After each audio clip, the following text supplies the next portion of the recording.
Uh-oh, James is back.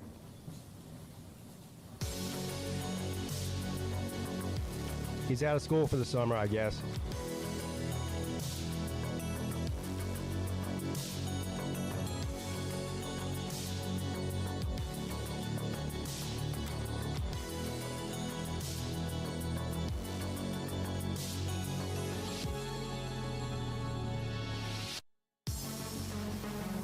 Congratulations.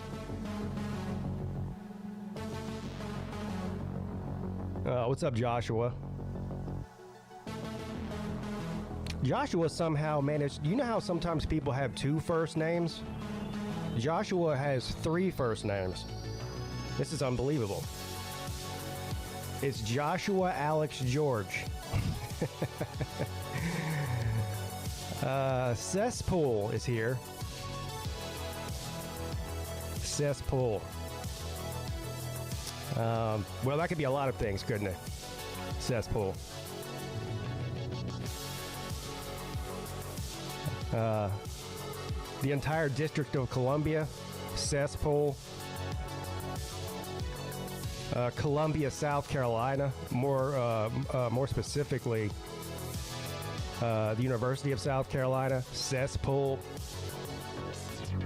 Where else? Oh, Omaha, Nebraska, cesspool.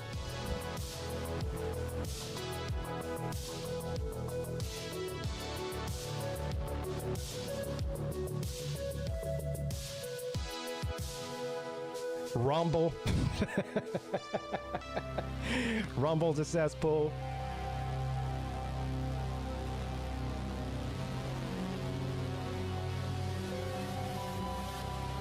San Francisco, yeah, definitely. Definitely.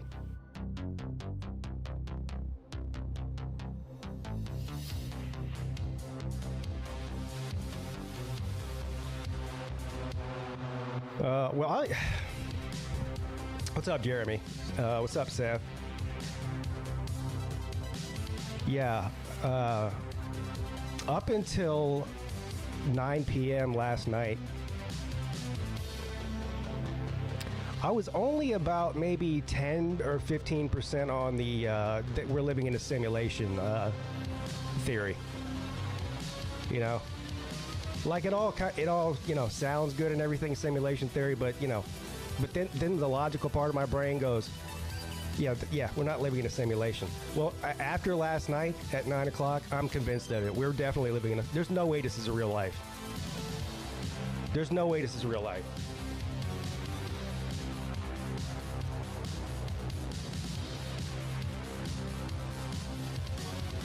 Yeah, y'all remember that chick on the plane? What was that, 6 months ago or something?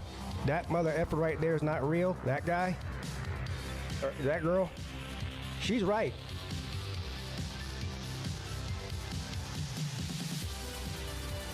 She's right.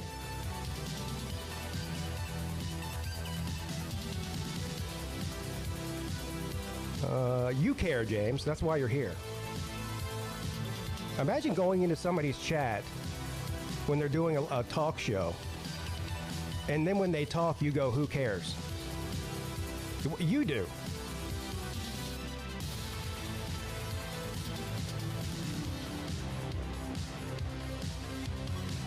James claims he graduated college. I'm calling bullshit on that, too.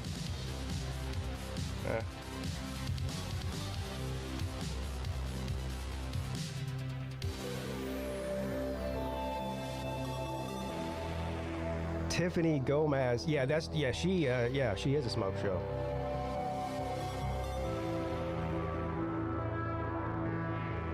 What's up, Zona? What's up, P Digits? Oh man.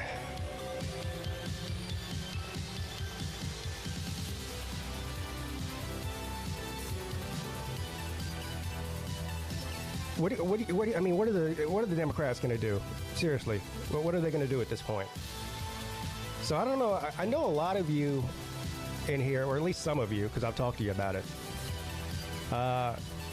listen to the Joe Rogan Experience. He's been saying for probably like the last 8 or 9 months, going back into last year, he's been saying and convinced that they're going to replace him as the nominee before November. And now, of course, after last night, if you go on Twitter, or I'm sure if it's on Instagram or wherever, there's all kinds of theories about why they allowed him to do this debate. And one of the theories is, well, first of all, let's back up. First of all, every 4 years in the election cycle, when you get down to the last two candidates, the debates usually start in September or October. They're right before the election. So there's never been one in June. I don't think ever. So now the theory is that what we saw last night was pre-planned. In other words, they threw him to the wolves on purpose. They wanted him to get up there and embarrass himself so that they could justify replacing him with another candidate. Now, I don't know how that would work or who they would get. I know the popular theory is that Gavin Newsom would run. Well, we know Gavin Newsom wants to run. But anyway, I don't know how you do it. I think the only way you can do it is to invoke the 25th Amendment sometime within the next 2 months, which would make Kamala Harris the president for the oh man, which would make Kamala Harris the president for the rest of the summer. I don't know. You don't have to do that. Well, how else do you do it?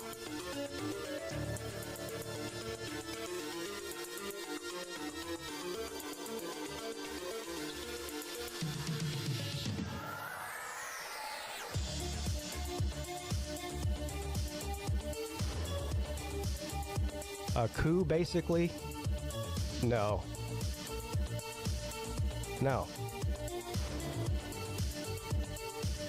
He has to step aside and say he isn't running anymore?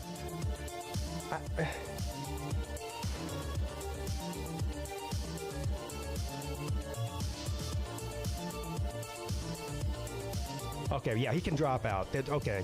Well, first of all, I just assume Biden's going to do whatever his wife tells him to do. You know, if Jill Biden says, "Hey, drop out," he'll do it. If she says to run, he'll run.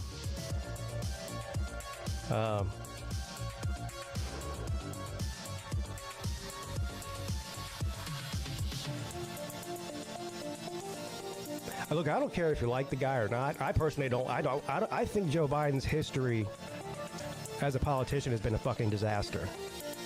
I think it's been a disaster for 50 years or however long he's been in politics. So I don't like the guy. But even if you do like the guy, I mean, can we all agree that we should be feeling sorry for this guy at this point? I mean, I actually feel sorry for the guy, even though I don't like him. And shame on the people around him, too.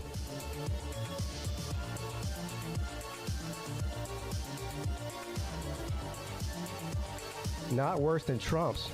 Well, Trump's only been in politics he was never in politics until he ran for president.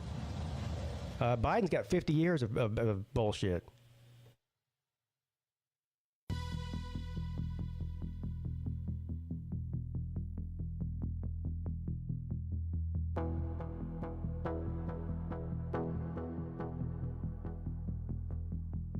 He doesn't accept the nomination at the convention. Yeah.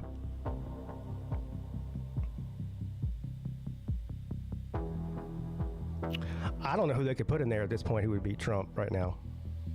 I can't think of a person.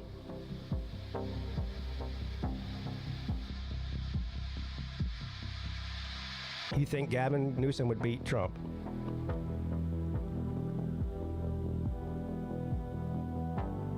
I mean, you know how easy it would be to win a debate against Gavin Newsom? I mean, look at the state he runs. It's in the fucking toilet. And so times that by 50. That's what you'll get with him. A disaster. A disaster. Nobody's voting for that. No, the people in his own state don't even like him. Shit.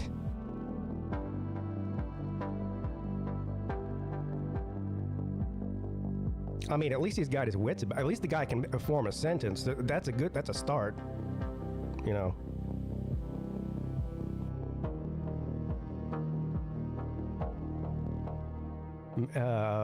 Pete Buttigieg. Pete Buttigieg. Is that who you're talking about, Mayor Pete? You'd like to see Pete, this Pete or Pete Buttigieg? Which one?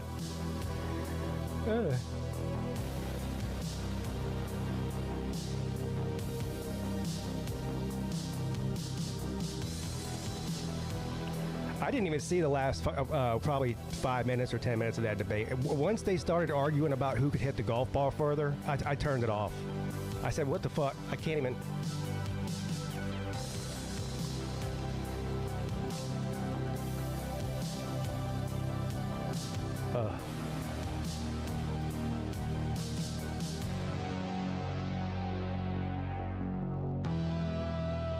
All right.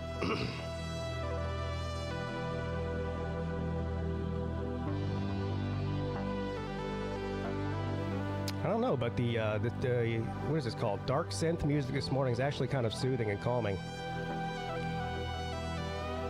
Good selection today.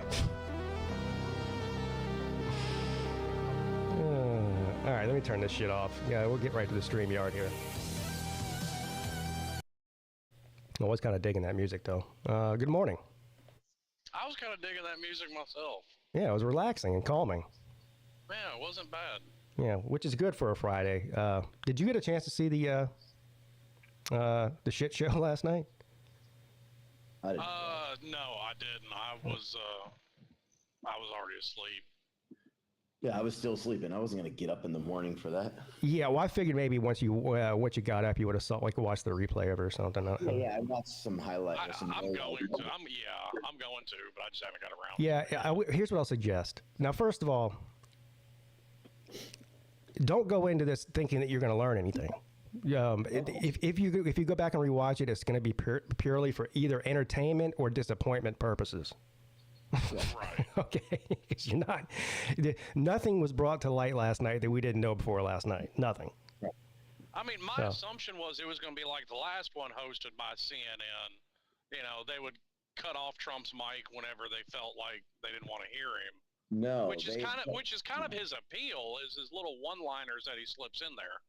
Actually, from what I did see, so they didn't allow them to cut each other off. So they cut off the other person's mic when the one person was talking, so they couldn't interrupt each other. Which I think that's bullshit.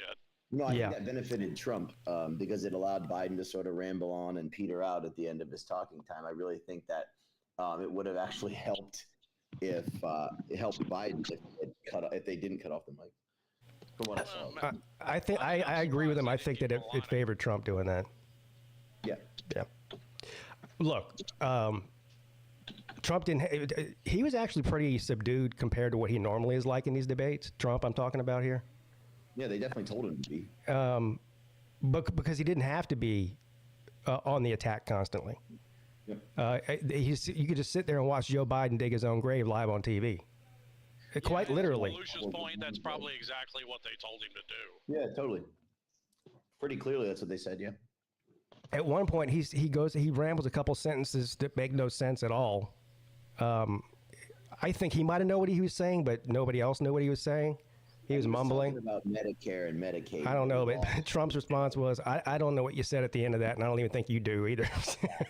Which is a pretty like a typical Trump one-liner. It's funny. It's not. Well, it's true, too. It's funny and true.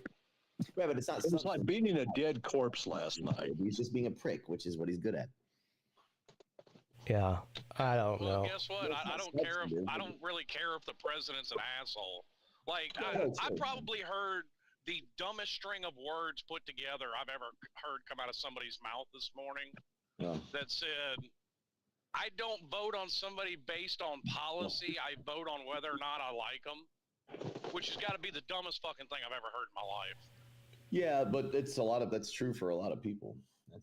Boy, if you see if you listen to all the talking heads on both MSNBC and even CNN, they all said this was a disaster. I mean, it was like Biden has been lobotomized, but we've known this for quite some time. Yeah, that's the other thing, too. Shame on Jill Biden for not taking care of her own damn husband and saying probably a year and possibly a year and a half ago, he's not fit for office anymore. Someone needs to replace him. He is having dementia or senility or whatever it may be, because we saw it in full spectrum last night. I mean, he was bad. You've seen it out of more than just the president, though. You've seen it out of Supreme Court justices. You've seen it out of senators and representatives. It's not about whether or not somebody is capable of the job. It's all about having somebody with either that D or that R in that position.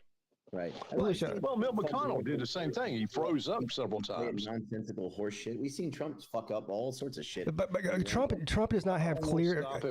He does not have. He does not have cognitive decline. Destroyed Biden in many ways last night, and he didn't do it. In fact, he looked like he showed a bit of compassion last night. And looking at him when he was all talking about Medicaid and I stopped Medicaid. And at one point, Biden. Now I had to go back and look again, but Biden at one point we were talking about abortion, and he gets into Laken Riley and immigration. How the hell do you go from abortion to the murder of Laken Riley?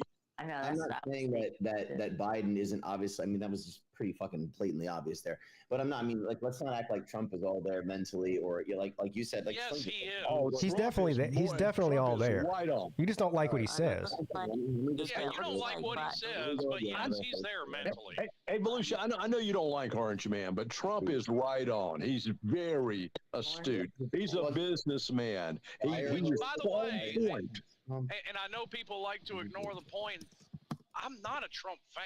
Like, if I had my pick, it'd be Rand Paul. Sure. I like Rand Paul too, Slim. But look, Trump did I think he did a damn fantastic job when he was in for the 4 years he was there. He did uplift the economy. We were energy independent.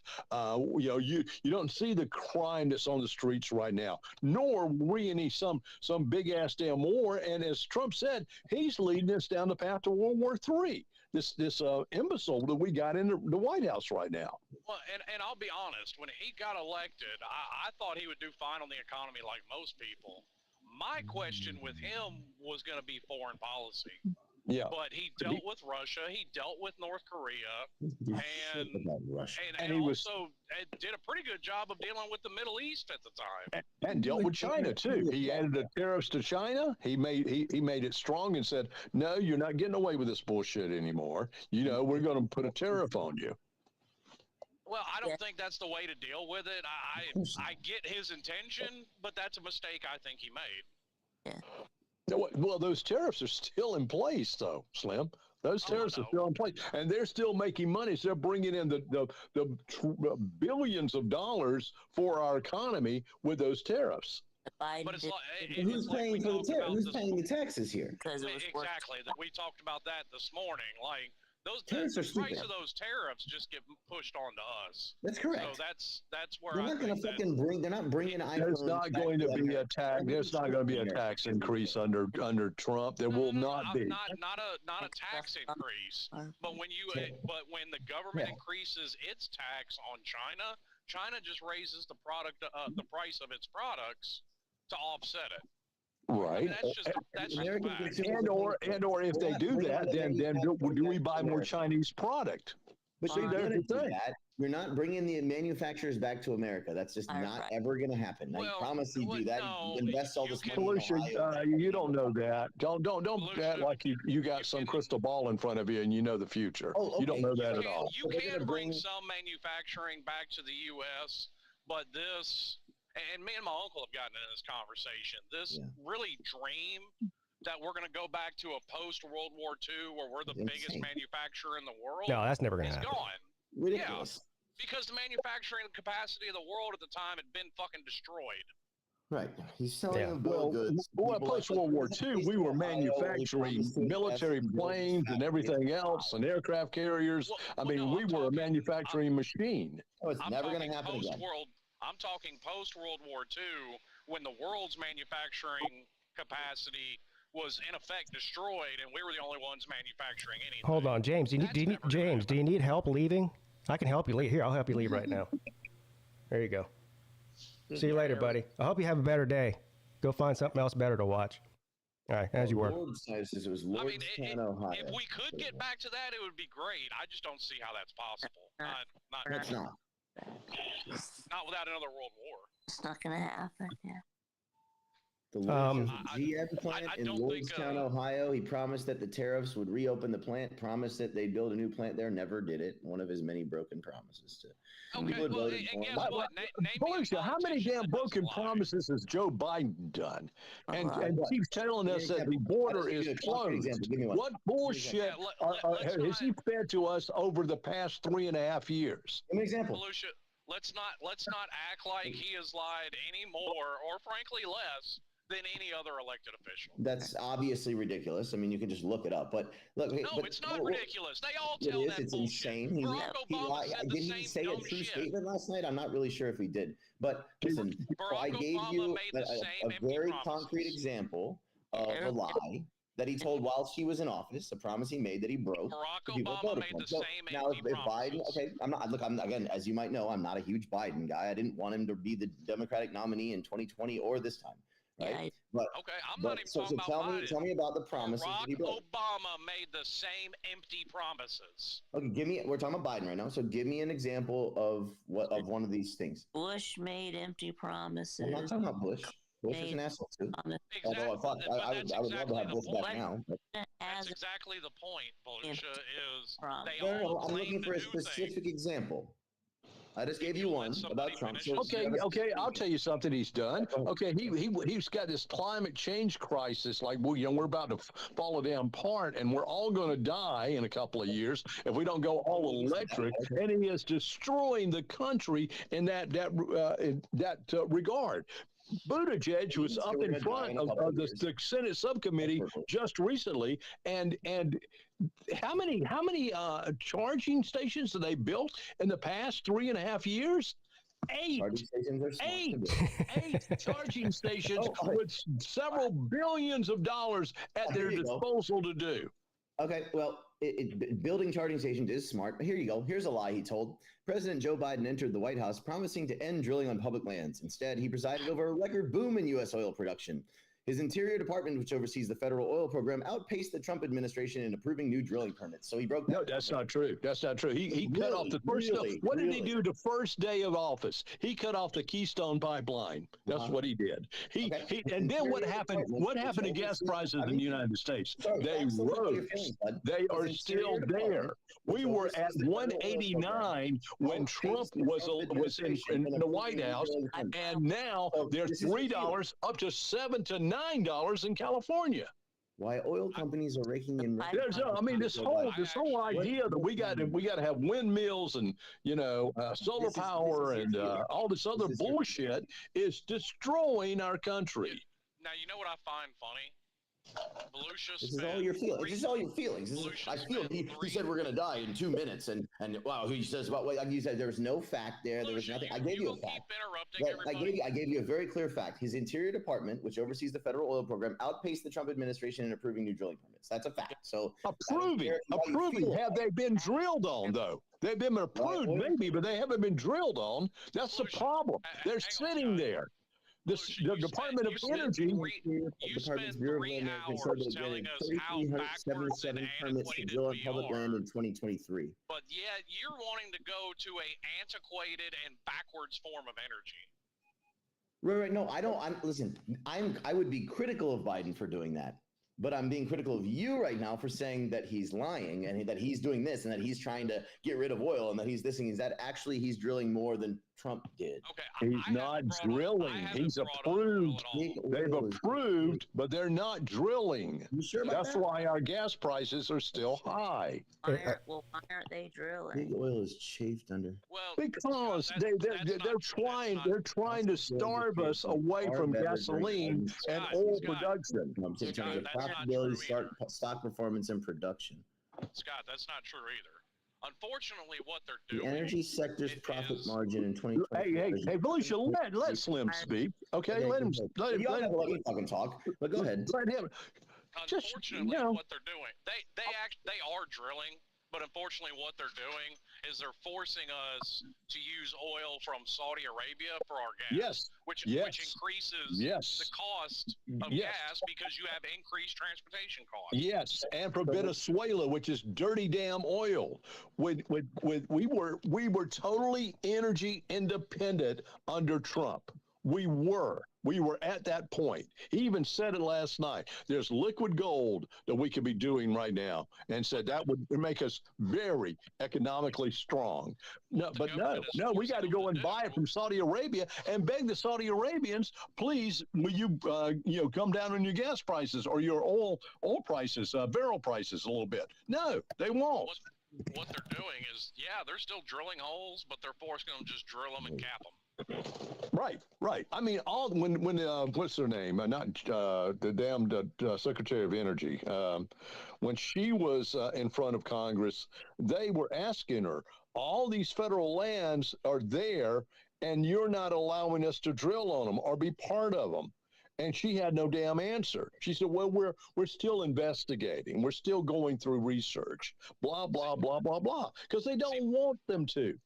My whole point when it comes to something like this is the federal government shouldn't have the authority to say you must use oil from Saudi Arabia for gas. Yeah, I agree with that.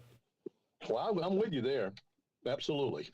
That's like, Lou made the comment earlier that I was simping for rich people. No, I'm saying overall, whether you're fucking Elon Musk or whether you're some homeless dude, nobody should be paying what they're paying to the federal government as far as taxes. Yeah, I don't think you should punish people for being rich, but I think that they should pay definitely their share. I heard you guys talking about what he was calling the fair tax or the flat tax. Those the fair tax and the flat tax are two different taxes. They are. My whole thing is the government rakes in $4 trillion a year in taxes. Sure. My argument is they shouldn't be raking in too. You know what's weird is with all of the division amongst the left and the right and even the independents as far as certain policies, whether it's social or economic, it seems like I've never heard a single person say that they would disagree with like a flat 15% tax. Right, that's insane. So, remember Forbes ran on that. You remember when Forbes? Yeah, but how come if it's universally accepted from all Americans, why isn't it in place? That's what I want to know. You know what I mean? Yeah, that doesn't work. It doesn't work at all. What do you mean it doesn't work?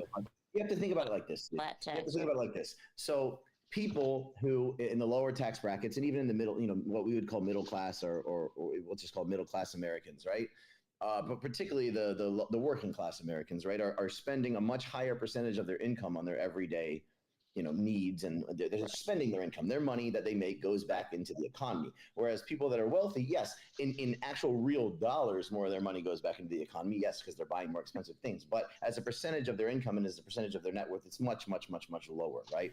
And so people I don't think that's true. 15% flat tax would hit those people way harder than it would someone who's but why is that, Belushi? Get to the root of the problem. Because they've made the tax code so convoluted that instead of having income, these wealthy people like your Grant Cardones of the road or that's why Elon Musk does not get a salary. He gets paid in Tesla stock. Right, yeah. Why? And he taxed on that at a very high rate. Because then he can claim no income. Mm-hmm. Or fudge his income, which is what they all do. Mm-hmm. Yeah. Right. Now, see, when we think back to when wealthy people do is instead of claiming an income, they use what they call, and it's actually a smart idea, good debt. Yeah. Things you can use against it. So just say, for example, you put $100,000 into a $300,000 apartment building. Mm-hmm. Well, you can claim that $200,000 against your taxable income, right? And they're not paying anything. Yeah, they shouldn't be allowed to do that. But that's not. But like he said originally to Hillary Clinton, who made this fucking tax code? If she wanted to get rid of it, or if Biden wanted to get rid of it, they were in the Senate forever. I agree. This is why I'm not a Democrat either. They also take advantage of the same shit. They would change because the people that give them money use this shit. It's what they want. Of course. Yes. This is why our entire system is rotten. Let me ask you. That's why I say take that power away from them. Let me ask Volusia a question.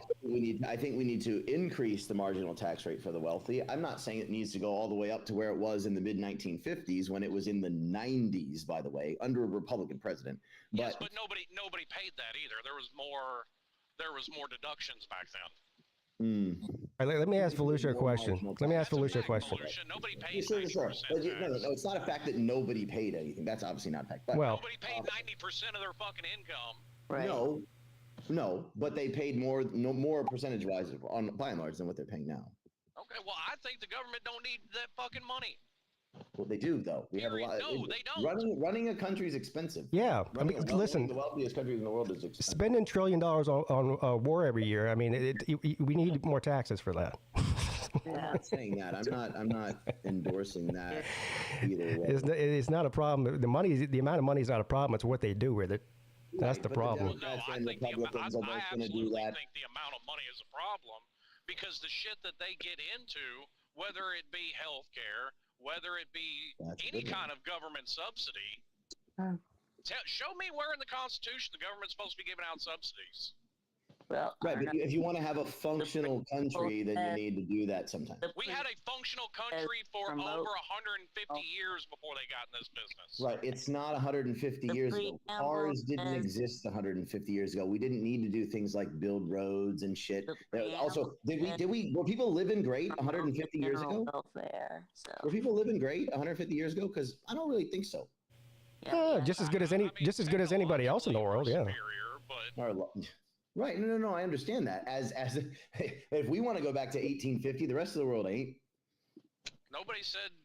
No one's saying about 1850. We want to go back to not having to pay as much as we're paying in the grocery stores for food and what we're paying for gasoline and every damn thing else. Some of these families can't even afford to feed their damn families right now. Are you saying that there were no cars before the New Deal? No. You said 150 years. You said 150 years. I didn't make up that number. You said 150 years. No, I said the country lived fine for 150 years without it. Right, I'm saying. We obviously didn't have great health care back then. Life expectancy was super low. I mean, obviously a huge chunk of the country didn't have rights. You and me are talking about two different time periods. I'm getting us into the 20th century. We're talking about 100 years ago.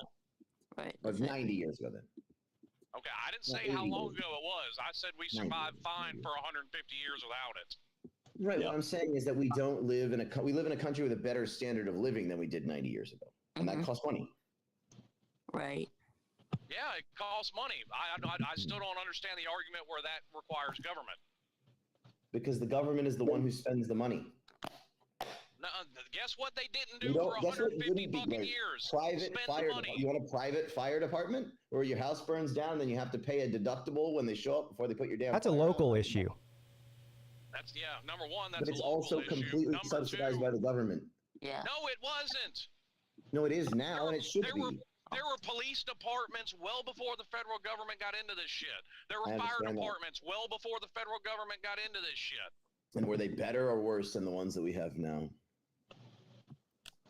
I don't know. Compare a fire department from the 1800s. I don't know. The fire department in my fire department's not federal, so I don't even know what you're talking about. It doesn't matter. It's still paid for with tax money.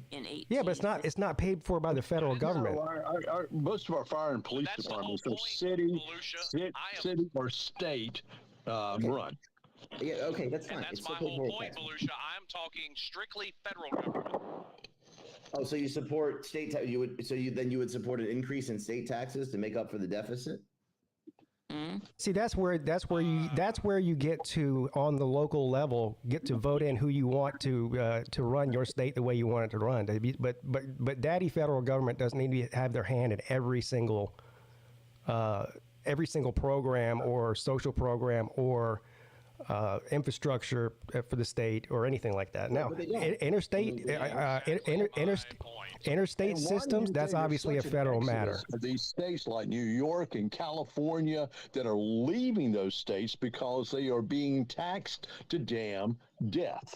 Mm-hmm. The funniest part about that is that the people from California are going to Texas and they're going to turn it blue in time because they're keeping their values. They're just leaving the state. No way in hell Texas will be blue. Good luck with that. I'm not so sure about that. Georgia's already blue. They're all moving to Austin, which was already a blue area. Yeah. I mean, that's 20 miles surrounded by reality. It's not because of Macon and Warner Robins and fucking. Come on.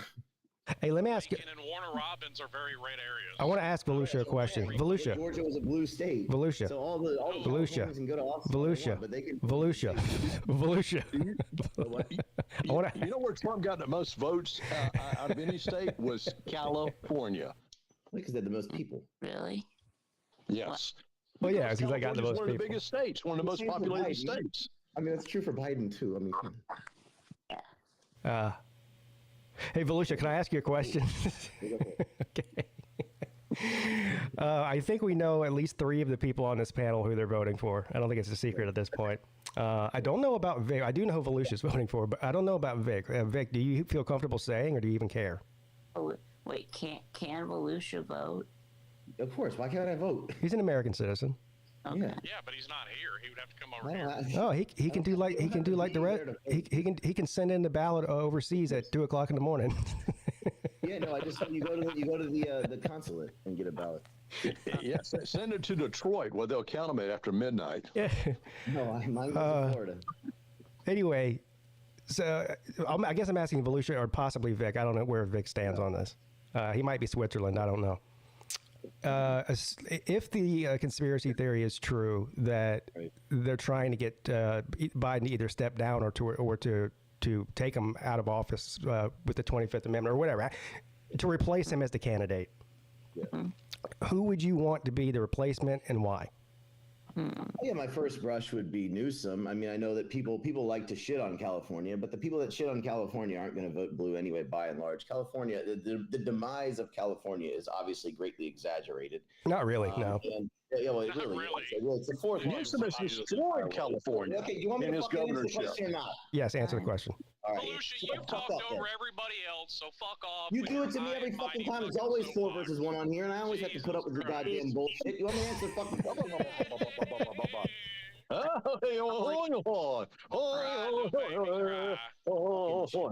Man, y'all are some fat old children, man. Good God, you want me to answer the goddamn question You're the or one not? crying like a baby. Yeah, I want to hear him. You talk over everybody, Volusia. I want to hear him. I want to hear him answer it, please. Thank you. Go ahead. Go ahead. All right. Yes. So the demise of California is greatly exaggerated. And Gavin Newsom is a fairly charismatic figure. And I think you want me to fucking answer the question or not? Anyways, I'll just answer it anyway. Yeah, answer it. God. People in chat are largely idiots anyway. Thank you, Lulu's here. That's great. I'm going to finish answering the question. So, but more than that, Newsom is a charismatic guy, and I would like to see how he would do on stage against somebody like Trump. And I think he'd do a pretty good job. And at this point, right, we don't have a lot of time to get into the nitty gritty of it. It's really got to be sort of a quick sort of blitzkrieg of convincing people that aren't me and aren't you, who've already made up our minds, right? That he's a more fit candidate than Trump is. And I think he'd do a pretty good job of that. He's not the only candidate. I don't know who they'd put up. They wouldn't put up somebody that I really like. I'm not a huge Gavin Newsom guy, but I would just take him as a charismatic he got figure. recalled in his own state, right? Yeah, but he won. Yeah. And you know that DeSantis wiped the floor with him in that debate they had. I don't agree with that at all. But you, of course, you would much say that. like you said, China wants Trump to get elected.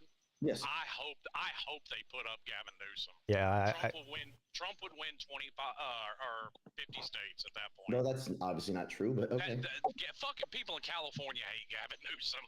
No, but he'd win California, obviously. I mean, yeah, okay. Would he?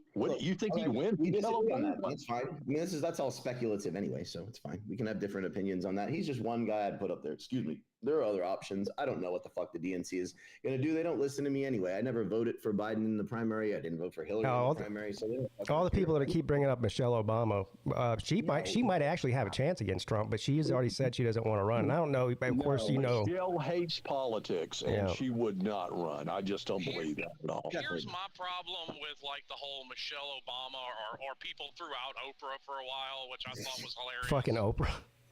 The problem with putting one of those two up against Trump is Trump is a mud monster, and they're standing there in a pristine white dress, and they're going to get absolutely covered in mud. Well, that's true of anybody, though. They wouldn't stand an iceberg's chance in hell against him. No, I don't think they would want to do that too either. So I can't imagine either one of them wanting to do that. Right? I love Clint Eastwood said Michael Obama. You mean? Oh yeah. So I thought his name was James.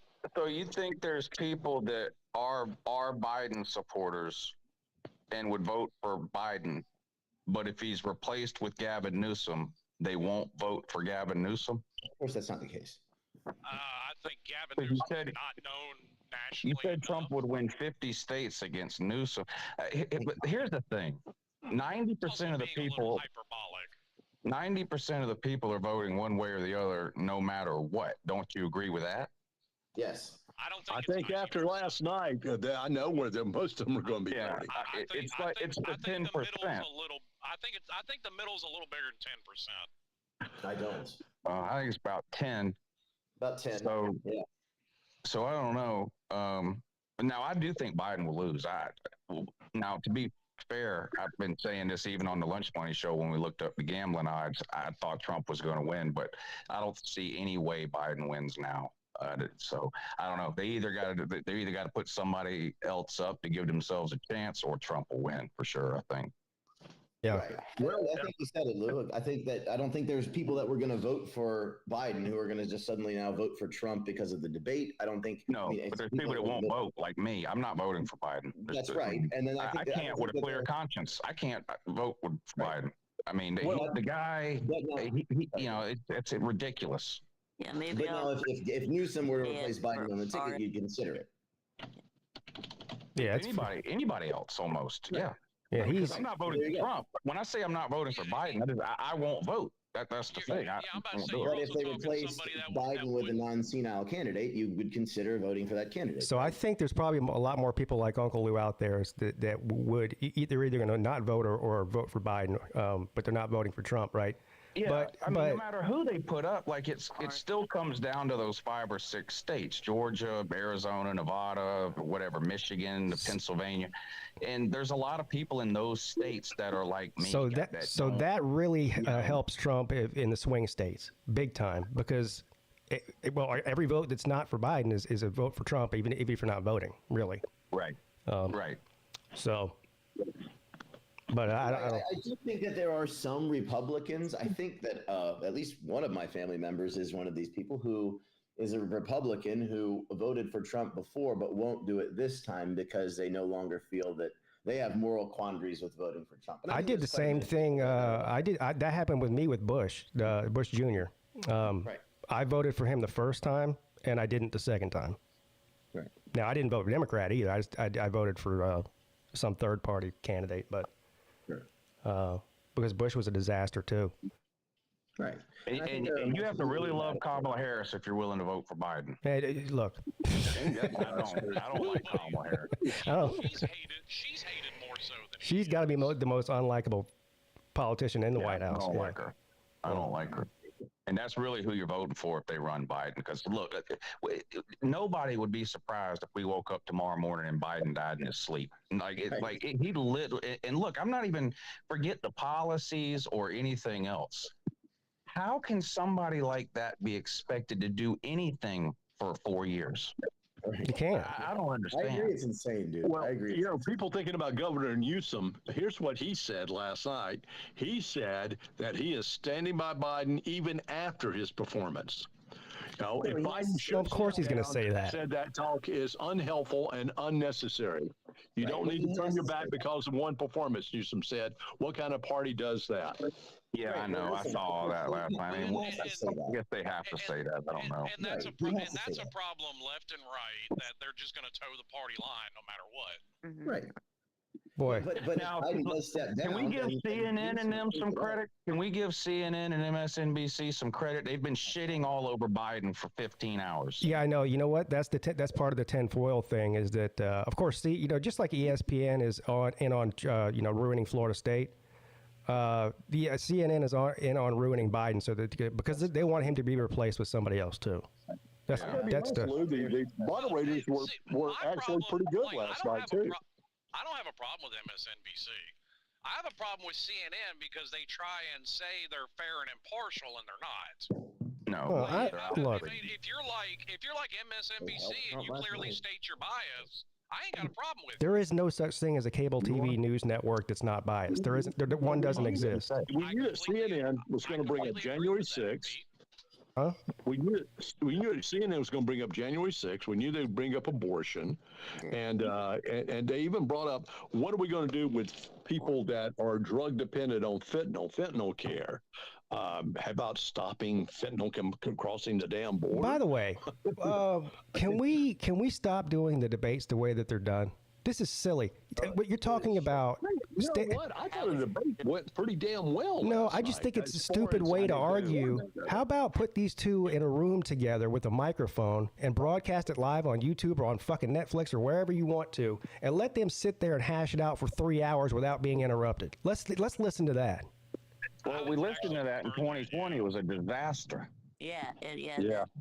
Work. It sounded good. Doesn't work. All right, you might have one. The show The Bear on Netflix. That's what it was like. It was like the kitchen in that TV show The Bear on Netflix, where everybody's yelling at each other. This whole thing, we're going to ask you 18 questions, but we're only going to give you 2 minutes to answer it. You've seen it on long form shows, whether it's somebody like Tim Pool or whether it's somebody like Joe Rogan.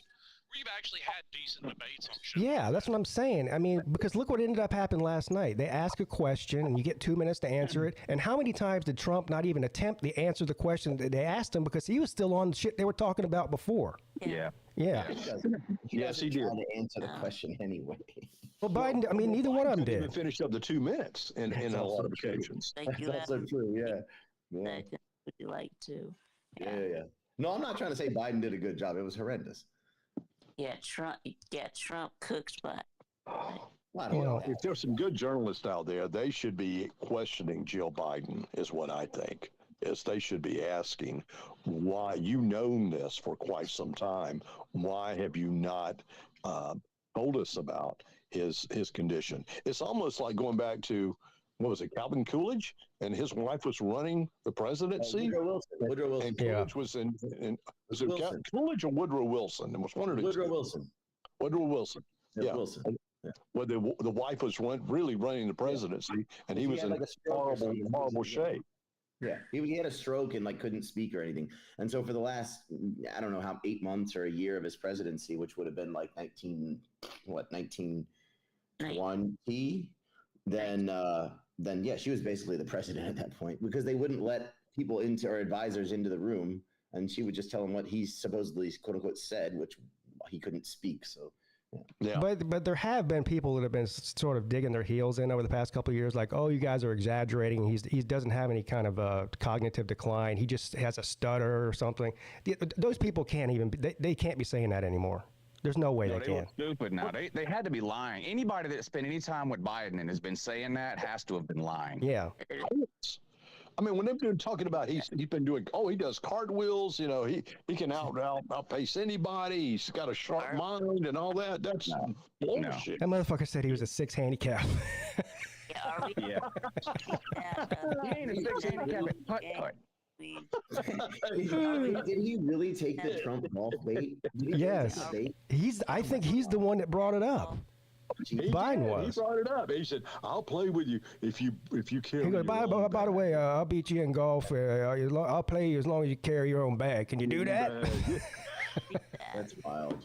Yeah, they can put it on. Why would he say that? Put it on CBS. Yeah, the Trump. That was the most wild thing I've ever seen. And then Trump starts talking about, I won a club championship. And Biden's like, yeah, your own club. I tell you, the portion of the debate last night that was very telling, though, was the very end when Jill Biden is helping Joe step down 2 to 3 steps. Right. Well, I care less about that than the mental part of it. I mean, what's his name was in a fucking wheelchair the entire I mean, I care less about Franklin B. Yeah. And can he think? And but he can't walk and talk. Well, I don't care about the walking. A president doesn't really need to walk, but he needs to be able to think, and he can't. His mind is just gone through no fault of his own. He's just what ends up happening is eventually he needs to get out of the way. He starts to answer the question that's asked, and then about 30 or 45 seconds into it, you clearly see he's forgetting even what the question was.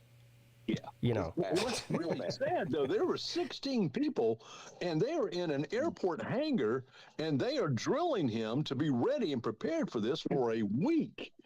If he was your dad or your grandfather, you wouldn't allow him to live by himself. You wouldn't allow him to drive. He wouldn't even be allowed to walk around the neighborhood by him. Like, he's that bad. Yeah. So not allowed to do that anyway. He's got the Secret Service follows him everywhere. So. Well, I didn't mean for the point to go over your head, Big. I think Pete hit the nail on the head. It's like, it's been clear as the nose on your face to half of the fucking country, and the other half of the country's been living in fantasy land where they act like it wasn't true. Yeah, he's right. I think that Nick D makes a good point. He's not the same person he was in 2020, 4 years ago. No, but we could all see this coming. I mean, it was very obvious. Yeah. Well, look, he won that first debate. He won that debate in 2020. Last night, he didn't know where the fuck he was. All right. I think that his cognitive decline from 2020 to now is very clear. I also think it's pretty clear. I mean, he had a... He won the debate, no matter how mad it makes you. Yeah, he did. It doesn't matter how mad it makes you. Biden won the election. Guess what else? He won the election, too. Yeah, right. It doesn't matter. No, it hasn't. He won the election prize. Stomped the ground and punched the air. No, he didn't. Doesn't matter how mad it makes you, it didn't happen. Doesn't make me mad. He lost. Trump lost. You're still crying about it. You're like Florida State fans crying about the Orange Bowl. Let it go, man. It was 4 years ago. Your guy lost. You'll be crying again, too. It's fine. I'm not voting for Biden. I don't have a guy. You do. Yeah, you do. I don't worship politicians like you. Not at all. You obviously yes, you do. I gotta go. Guess where I'm going? Left and right. I'm going to a musical at 1 p.m. on a Friday. So what's the musical? Going to a musical? Which musical? Yeah, I don't know. One of Alita's kids is doing some singing and dancing routine. Is it? You can't take it with you. Bye, Birdie. Flowers. Yeah, sorry. I'll talk to y'all later. I gotta go. All right. Have fun at the musical. Go watch Roots. Is it Roots? Is that a musical? I don't. No, it's his dog. Did they do a musical? Roots? That troll dig from Slim Shady right at the very end. Wow. Oh, I'm gonna get the last word. That's just how that's gonna go. Oh my God. Oh Lord. Hey, Pete, we still meeting at 4 today? Yeah. And it's Halls, right? Yeah, I'm gonna try to get there a couple of minutes early because what happens on Friday is that bar fills up quickly. Oh, does it really? Okay. Yeah, I'll so- try to get there Or earlier so too. quickly on a Friday. Say it ain't so. Well, this place in particular. So Well, I mean, look, I just mentioned Halls because you mentioned a martini. If Carolina Ale House is a better place to go, let's go. well, there. no, I want to try the first place because I got that martini on my mind now. Okay. Yeah. Yeah. Do they have good appetizers there too? Yeah, they do. They have a bar menu too that's just not expensive. Oh, it's not. Okay, cool. I mean, the regular menu is expensive, but the bar menu's not. No. Okay, good. You know what they should do? They should hold a golf match between Biden and Trump and broadcast it like on Netflix or something. Or I'd even pay per view that. I think they ought to do it on CBS Sports and have Jim Nantz calling it. Yeah. Yeah, Yeah, you gotta have Jim Nantz. Joe's been plumb bobbing now for 7 minutes. You might as well get fucking David Attenborough to do it, dude. Jesus Christ. Vern Lundquist on there. Yeah. Don't y'all remember? Now, it cannot be held on any course in the state of Florida because he won't be able to get away from any alligator that pops out of Who are the football players that they did that with? It was Tom Brady played against somebody. Was it Peyton Manning or something? Yeah, who was it? It might have been Peyton. I forget. Yeah, it was one of those. And they had DeChambeau as one of the pros. Yeah, it was like a Nicholson team was thing. One of the pros. Yeah. Was that the one where he had in the earpiece and he was talking shit to Charles Barkley the whole time? Yeah. Yes. And that was Charles Barkley hilarious. kept saying, "Tom Brady, you're such a pretty man." Dude, how stupid is it that show is canceled, man? Which one? What a travesty. Inside the NBA. Oh, is it? Yeah, man. TNT didn't Yeah. renew their contract. It show's Yeah, over. TNT lost. Oh their man, contract. that's the only show worth watching about basketball. I know. And Ernie Johnson has been with TNT for 25 years. He's not leaving TNT. I don't even care about basketball. I watched it just because for Shaquille O'Neal and Charles Barkley. That's it. And Well, Ernie Ernie used to Johnson, call baseball. Now, so there he has could go right already into been that. talk about whatever network it moves to, that them moving with it. But I don't right. think But that's son, gonna the thing is that Ernie Johnson is very unlikely to leave TNT. So it will be somebody else hosting. And I think Ernie Johnson was the key. He made the whole engine go, man. I mean, he was awesome. Yeah, he did a good job. That's as much a part of it as the other guys. And so I really, even if they redo it, Barkley has actually said he doesn't want to do it anymore. Barkley's been like, Well, that's "Forget it." that's unfortunate because I tell you what, He's most of Ernie these, Johnson, but without Ernie, he's like, screw it. almost So- every The single. battle between Shaq and Barkley was amazing. I was going to say almost every Hilarious. single round table sports show, whether it's on ESPN or anything else, are a complete disaster. That one's good. Yeah. It's fucking awesome. It's obviously it won fucking Emmys? Like what inside the NBA wins Emmys? That's insane. But the show is It made you laugh. it's that not- was the thing without about Charles it. Barkley, though, You I don't know. Chuckle out of watching that. Whether you Like, like you know, NBA basketball or not, you Dude, watched. Scott, Yeah. Scott, did you see the one episode where I forget what the fuck they were talking about something and Shaq was saying he got mistaken for somebody else, and then Ernie was like, "Who are they going to mistake you for?" And then Barkley goes, "Shrek." Yes. Like shit like that. Look at Hey, that. that's where I stole the line from that Uncle Lou and Kevin Garnett are the only two 40-year-old men that wear skinny jeans. Yeah.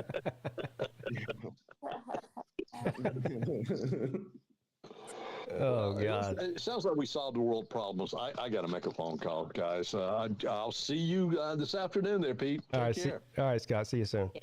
Yeah, man. Bye. Yeah. Oh, So it's a damn shame they're canceling that show. That shit's stupid. oh. Oh, Well, well. they don't have a choice. Like you said, they're moving. Yeah, you're networks. right. Yeah. Well, yeah. I'm not blaming it on the networks. It's not obviously the guy's fault for sure. Well, I wonder how much time like Barkley and Shaq had left. They do so much other shit off to the side. Yeah. Well, Shaq's a big business advertising guy. And Oh, he's got a ton of businesses. totally, man. Yeah. That's his deal. Well, You know, they joke about him because they'll say he'll do an ad for anything.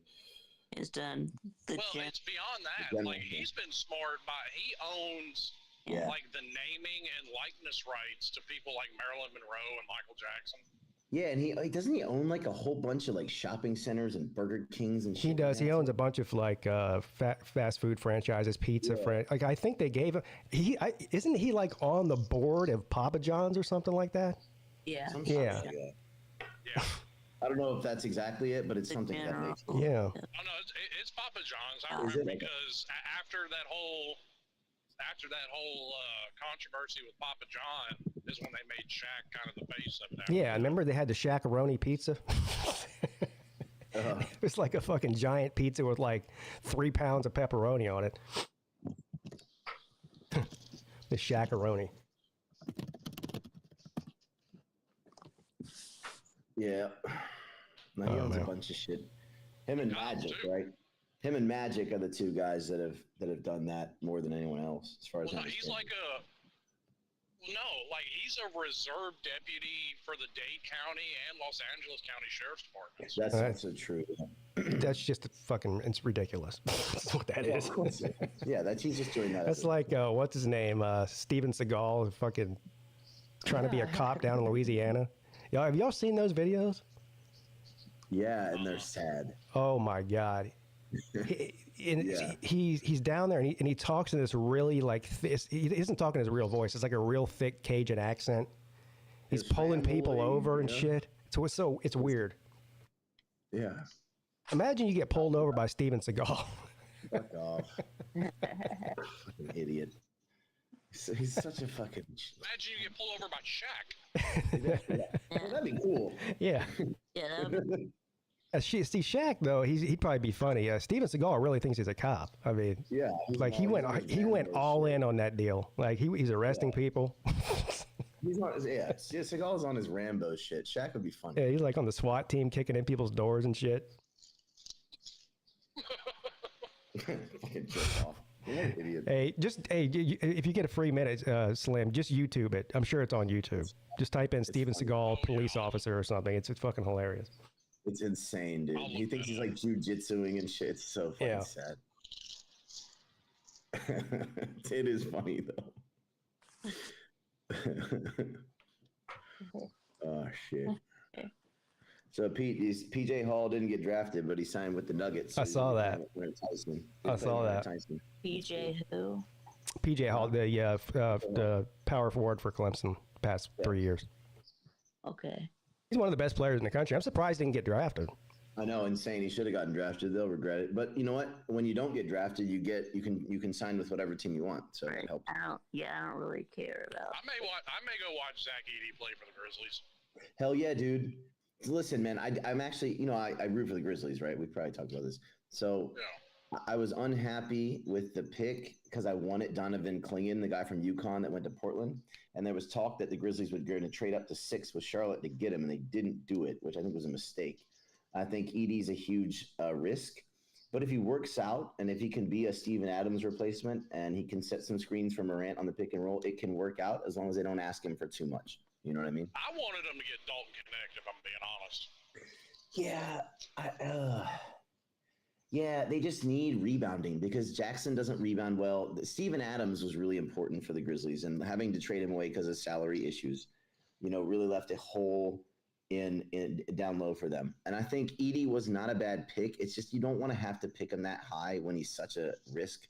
You know what I mean? But he did play a lot. I'd say they got a D draft grade on it, so a whole bunch of people were not high on that pick. I don't know if I agree with that. Well, I mean, time will tell, right? You never fucking know with these guys. I mean, he could be an all-star or he could be a Greg Oden. I mean, let me ask you a question. Do you like the lottery system better than like what the NFL does? Totally, yeah. It has to be for the NBA. Otherwise, the tanking would be insane. Right. Do you think the NFL should do it that way too? Tanking the NBA with the lottery system. They know they only have a 25% chance at best, and they still tank like bastards. Do you think that the NFL should do the same thing? No. I think the way that it works because number one, there are way fewer games in the NFL, so you don't have to worry about tanking that much. If there's tanking, it's A, subtle tanking. B, it's harder to get NFL players to tank because they have to just put in so much work to play one game. It's hard to convince NFL players to tank. And the other part of that, go ahead. I was just going to say, it's like, no, Carolina was that bad. They weren't tanking. Yeah, no, not at all. And the other thing is like, in the NBA, the difference between the first pick and the fifth pick is often huge, whereas in the NFL, it's not. In the NFL, you're picking for different specific positional needs. You can get the 10th pick in the NFL draft and get Patrick Mahomes, right? But in the NBA, I mean, the difference between number 1 and number 6 is often enormous, right? And also one player, of course that can happen in football too, but to a much lesser degree, right? One person, one superstar who is going to be the runaway number 1 pick in the NBA draft can totally change your franchise, right? And so I think each current system works for each respective league. That's my opinion about it. Unless you're Chicago, they were certain Derrick Rose was gonna bring them back, and that didn't work out so well. Well, he almost did if he hadn't gotten hurt, man. I mean, he was a star. Well, yeah, I mean, every time he got off the bench, he tore an ACL. Well, he won an MVP. Speaking of, you know what I think? I think he's going to be the first MVP to not make the Hall of Fame. Every other MVP before him is in the Hall of Fame. Hey, Evolution, did you see your quarterback at the fashion show in Europe? Joey B? Yeah. Yeah, looked great. He's wearing a backless shirt. I mean, it's weird, but that's what chicks wear. I don't give a shit. You can wear whatever you want. That's another very, very good player that, unless he gets the fuck out of Cincinnati, is not going to end up in the Hall of Fame. Oh, of course he is. The Bengals are one of the top 3 teams in the NFL. What are you talking about? Yeah, I'm going to disagree with you on that, Slim. Now, first of all, I think it's way too early to be talking about Hall of Fame, but he's one of the top 5 quarterbacks in the league. He's fucking awesome, dude. And he already made the Super Bowl. He already made the Super Bowl and the AFC Championship game the next year with Cincinnati. Look at the fucking offense right now, dude. Like, this team is absolutely a top Super Bowl contender this year, 100%. They can't stay healthy behind that line. But the line's much better. Well, the line's way better than it was in the 2021. Way better. He got hurt last year. Yeah, no, that's not because he got hit. He threw his wrist out. It was wrist out. Threw his wrist out. He just keeps getting hurt. He tore a ligament on his wrist on a play where he wasn't hit. That's what took him out. And he had a non-contact calf injury in the preseason, which is why he was hurt for the first 5 weeks of the season. Played anyway, but yeah. No, it wasn't because he got sacked. He's not getting sacked that often anymore. The line is like middle of the pack now. They obviously signed Orlando Brown Jr. off the Chiefs. They signed Kappa, the center, off the Bucks. They signed Trent Brown off the Patriots. The line is way better now. Tiger Cat wants to know. She loves Joe Burrow. She wants to know what he's wearing. I'm going to look it up and see if I can find a picture of what I'm talking about. Because the only way I can really describe it is a backless shirt. Yeah. You can see his bare back. Yeah. Is he in the same fashion show as Shiloh and Shador? I don't know. He was with it was him and what's the receiver's name for the Bengals? Jamar. Yeah, I think it was him and Jamar Chase were together at this thing. I think I think they both might have had the same thing on. Actually, let me see. Yeah. Well, you saw that T. Higgins signed the franchise tender, so he's going to be playing this year for the Bengals. Yeah, I saw that. That's huge. All right, here's okay. It looks so ridiculous. I don't know if you can see. Let me click on it. Look, some Gen Z guys are weird. I mean, it is what it is. Well, I mean, he's at one of these fashion shows where they wear crazy shit. But here's what it is. The way I describe it's not even really accurate. He's wearing a suit, like a blazer, in black pants. He doesn't have a shirt on underneath the suit, but it looks like somebody took a pair of scissors and cut a big giant hole in the back of the suit. It's got no back. Yeah, that's dumb as shit. Joe Burrow is definitely Gen Z. Joe Burrow's like 25. Did they cut off the back of the pants too? No, not the pants. Just it's just the Burrow is not a millennial. It's just the blazer. What are you talking about? Yeah. The youngest millennial right now is 29. Joe Burrow is not a millennial. I'm in the middle. I'm 36. I'm right in the middle of the millennials. Joe Burrow is no millennial, dude. A lot of millennials are already 40. My Slob Olympics costume looked better than that. My suit. Yep. Burrow's 27. Burrow's not a millennial, dude. Well, I thought what's the cutoff year? So technically, the last millennials were born in 1995. Although I do kind of dispute that. They say that millennials are 81. No, they say, yeah, I agree. I see, Slim. I think it should be, but they say millennials are 81 through 95 makes you a millennial. Now, you and I are right smack in the middle of that, so we're obviously millennials. But yeah. 96. Well, and I'm embarrassed enough to be a fucking millennial. I should have been a generation before. Right. So Burrow was born in December of 96. So I just made it into Gen X. I think I'm the last year of Gen X. Okay. Yeah. I was born in 80. You're on. Yeah. Say again? I was born in 80. I think that's the last year of Gen X. Yeah. It is technically, yeah. But if you're like right on the cuff, like, because you're definitely different from the first year of Gen X, which was 1965, right? So the difference between somebody born in 65 and you is enormous. Yeah, but somebody born in 1981 and 1995 is huge. I think that's kind of a bit too wide of a. right. Yeah. Ex-millennials? No. Look, I lived a Gen X life. I can tell you that. Yeah, and look, we can in the day and age where we can identify as anything we want to be. I identify as Gen X. All right. Oh, you are technically Gen X. Well, you're Gen X, so. I identify as right about everything. Well, yeah. Okay. But so do I, Slim. So how does that work? I got more guns than you, so I win.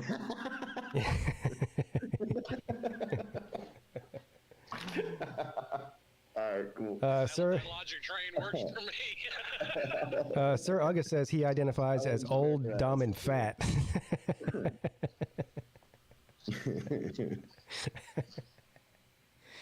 God damn. I crack myself up sometimes. Oh, fuck.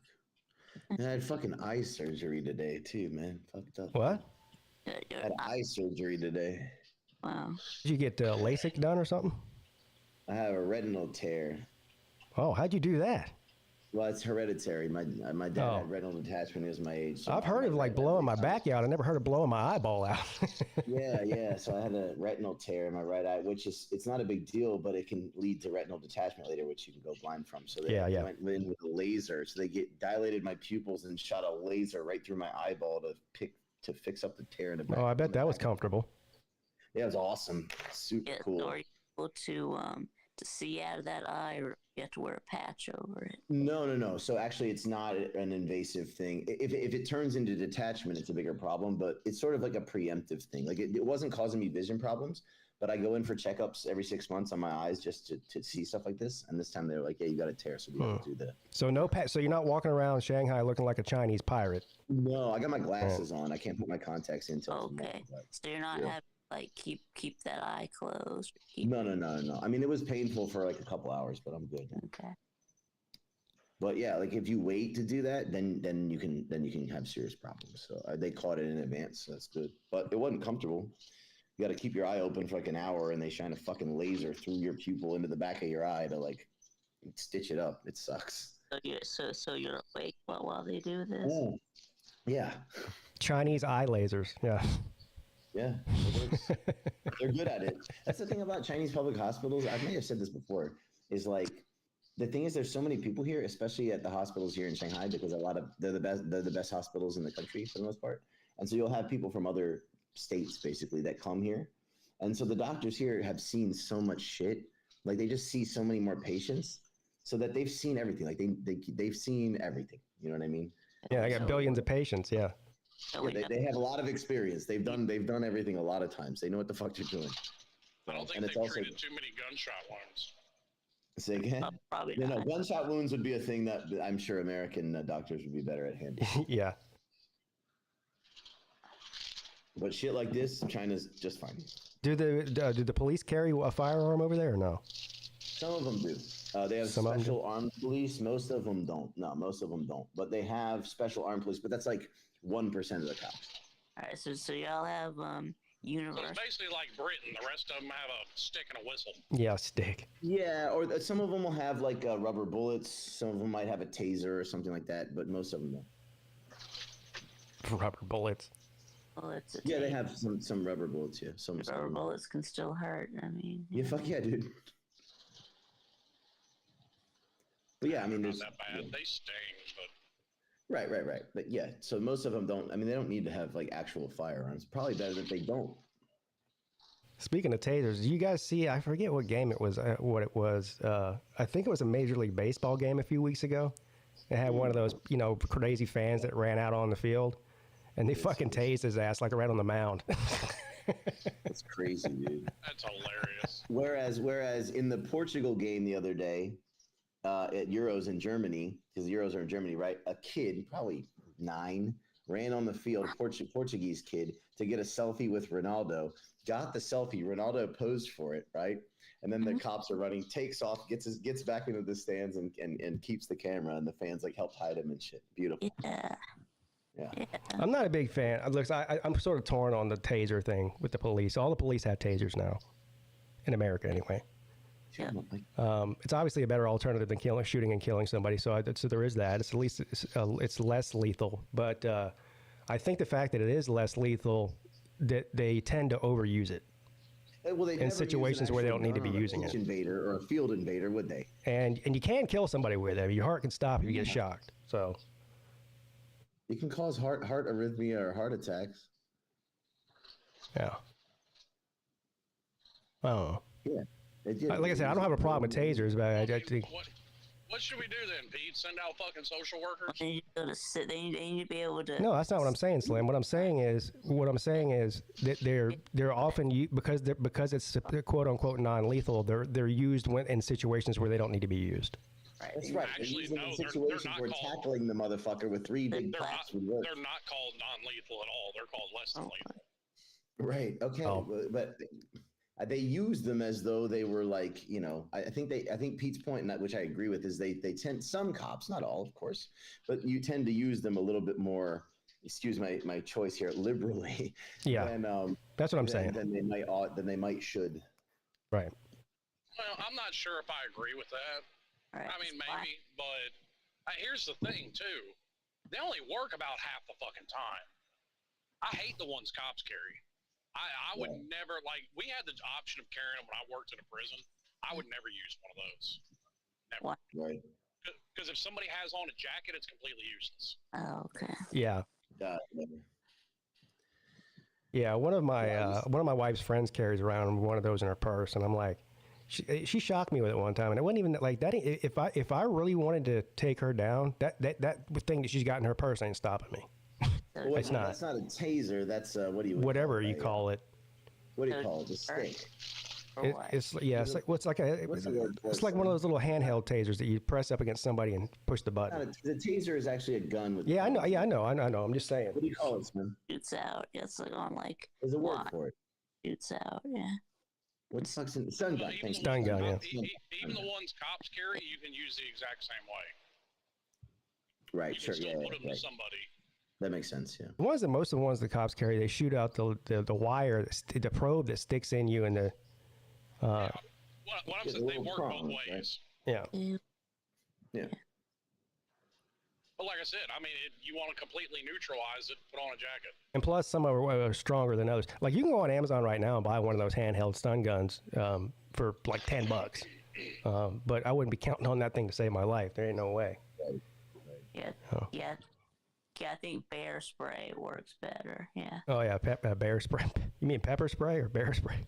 Well, bear Either spray way, probably both are fairly effective. is No, bad. that shit we had in the prison was way Spray better. loud and yeah. Because What did you have? We had OCCS, which is essentially bear spray, but it also had the flakes from tear gas in it. Okay. Now the flakes from tear gas yeah. are like tiny, sharp particles, if I understand it correctly, right? Mm-hmm. Which is why if you rub your eyes, it makes it worse. Yeah. Well, no, Is that that's the correct? shit that element from tear gas is what makes your eyes water, your nose run. Yeah. Yeah, it just makes you miserable. That's all it does. Now I saw a Dude, crazy video. I fucking lieutenant sprayed me with that shit one day. It fucking sucks. Dude, I saw a video today online. There were some protests in Kenya about they're having some unrest over there or whatever, and they threw a tear gas canister at the guy, and he looked the cop right in the eye, picked it up, and started smoking it and blowing it out his nose. I was like, "You're an animal." Damn, that's some gangster shit right there. Dude, I was like, "What the fuck?" Dude, I saw this video. It wasn't a Polynesian. It was a Tongan dude in a bar, and the cops were trying to arrest him. And they fucking pepper sprayed his ass with whatever it was that they had. I'm assuming it's the same kind of stuff we had. Right. He wiped his face. He wiped it off his face with the back of his hand and then licked his hand. Yeah. Dude, you know the Tongans are the biggest people on the planet, right? Oh, yeah. Yeah. Those are some fucking tough as nails motherfuckers from birth. Yeah. What are they, like Polynesian people? Yeah, it's from Oceania. Think of a Samoan on steroids. Okay. Right. Yeah. I've heard friends of mine from Australia. Some buddies of mine from Australia have told me about them because they're the biggest country nearby them is Australia. So there's some in Australia, and he was like, "Man, I won't repeat what he said because it's probably not appropriate." But yeah, what he basically said is, you don't fight them. Speaking of Polynesian people, can we get an update on how much DJ Uiagalelei weighs now? What does he weigh more? I don't know. I mean, I know he lost 20 pounds, but I don't know if he put on like 50 at Florida State. Yeah.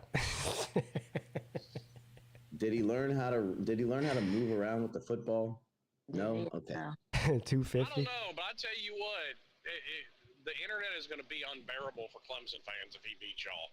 Yeah, I'm just saying. I'll be unbearable. What are you talking about? Ready for Club Dick versus the ukulele. Yeah. I don't really think they're going to beat us this year. I think that they are the most overrated team in the country right now. Well, hold on. Where are they rated? Well, they're ranked. Aren't they? Are they in the top 10? I think they are. You talking about the AP? By ESPN. Yeah. Are they? They're in. If they're in. The AP polls out yet, but by whatever. Yeah, right. But by XYZ pundit. Yeah. ESPN. Yes. They're the favorite. They're the betting favorite to win the league. And I know. Lou was talking about it this morning too, man. There are some hurt feelings all over the internet about people's rankings in the college football game. Oh, yeah. You know what? That ranking. Tennessee fans are fucking irate that Tennessee isn't ranked in the top 25 in offense. Didn't EA Sports already address this? Didn't they say? Yeah, they said they used PFF. Well, what they did, they used it over the past 10 seasons. That's stupid. Yeah, over the past. So, us, of course, but it's stupid. Which is why Clemson is in the top 10 in offense and top 5 in defense. Well, they should be in top 5 defense probably anyway, but they're in top 10 in offense. That doesn't make sense because Miami has consistently had a good defense over the past 10 years. Well, Vic, it's because I would have just said over the last 10 years, there's the majority of those years Clemson had an elite offense. That's why it factors into that number. You know what it might be? They're making up for not having the game during the years where we were great. Yeah, I don't know. Here's what I don't get. Is it? I mean, because your team doesn't have a top 25 ranked offense, is that really worth getting mad over? Of course not. Who gives a fuck? It's a fucking video game. Well, it's silly, yeah. Well, that was my argument. I don't care. I feel like some of these fans would rather have a top 25 offense in the game than in real life. That just goes to show you if people argue about anything, True. A fictional game. When I saw some Clemson fans are upset that our stadium was ranked number 12 as the 12th hardest place to play, which I also think is bullshit, but I'm not going to get actually upset about it. Well, the third hardest place to play. We were ranked 12 behind Florida State, which is dumb as shit. If you're talking about the last 10 years, I understand Miami not being in there. If you're talking an all-time list, Miami's got to be up there. You mean stadium or defense? Years. Stadium. Yeah, no. They got the longest home game win streak ever. Again. So, I mean... I understand. No, we're talking about right now. Listen to me. That's why I said over the last 10 years, I understand. Over the last 10 years, Clemson has the second most, the second highest winning percentage at home in the country. We have 2 losses. Yeah. 2. Sorry, 3. Also, this is actually a shocking stat here. I'm pulling this up right now. Can you name the longest active win streaks in college football right now? We're up there with 5. We're like in the top. Well, we know who number 1 is, right? Because Michigan, right? Yeah, because they just went 15-0. Right. Yeah. After that, who do you think the second one is? It's not us. No, we're third. We're third. Let me think about this. That's tough. Let me think about this. You're gonna have to really think about it because it's kind of a shocking one. But now that I see it, I remember it. But is it a group of 5? Is it a group of 5? No, it's a Power 5 team or Power 4, whatever you want to call them now. Power conference team. Hold on. I'm surprised nobody in the chat's got it yet either. There's people Googling madly right now from the chat. No, I'm not going to Google it. I'm going to try and guess. I know he's in Arizona. It's not Texas, no. Joshua said Texas. LSU. Yeah, hold on. Wait, who'd you say, Vic? Yeah, he said Arizona. Yeah, he's right. Ding, ding, ding, ding. Oh, nice. Nice. Yes. Well, You didn't Google it, did you? Arizona won their last 7 games last year. No, I used Google. Yeah, it was just a Yeah. good guess. Just a good guess. Well done. I mean, I know that they won 10 games last year, and they won their bowl game. So Right. Yeah, that's pretty impressive. Arizona has seven straight wins to end the season. Not bad. Clemson 5. And their coach immediately leaves. So Clemson's third with 5, and after that, it's a bunch of 4-win teams. You got Army, Missouri, LSU, Ohio, not Ohio State, the other Ohio, and Northwestern. There you go. Okay. yeah, Northwest. Shout out to the Northwestern Car Wash. Yeah, Ding-a-ling Car Wash. Right. Well, I mean, they don't do that anymore, but yeah.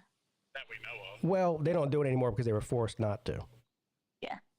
Oh, the car wash, right? Yeah. That we know of. I mean, the car wash it may now be the underground car wash. The underground car wash. Yeah, the first rule about car wash is don't talk about car wash. Yeah.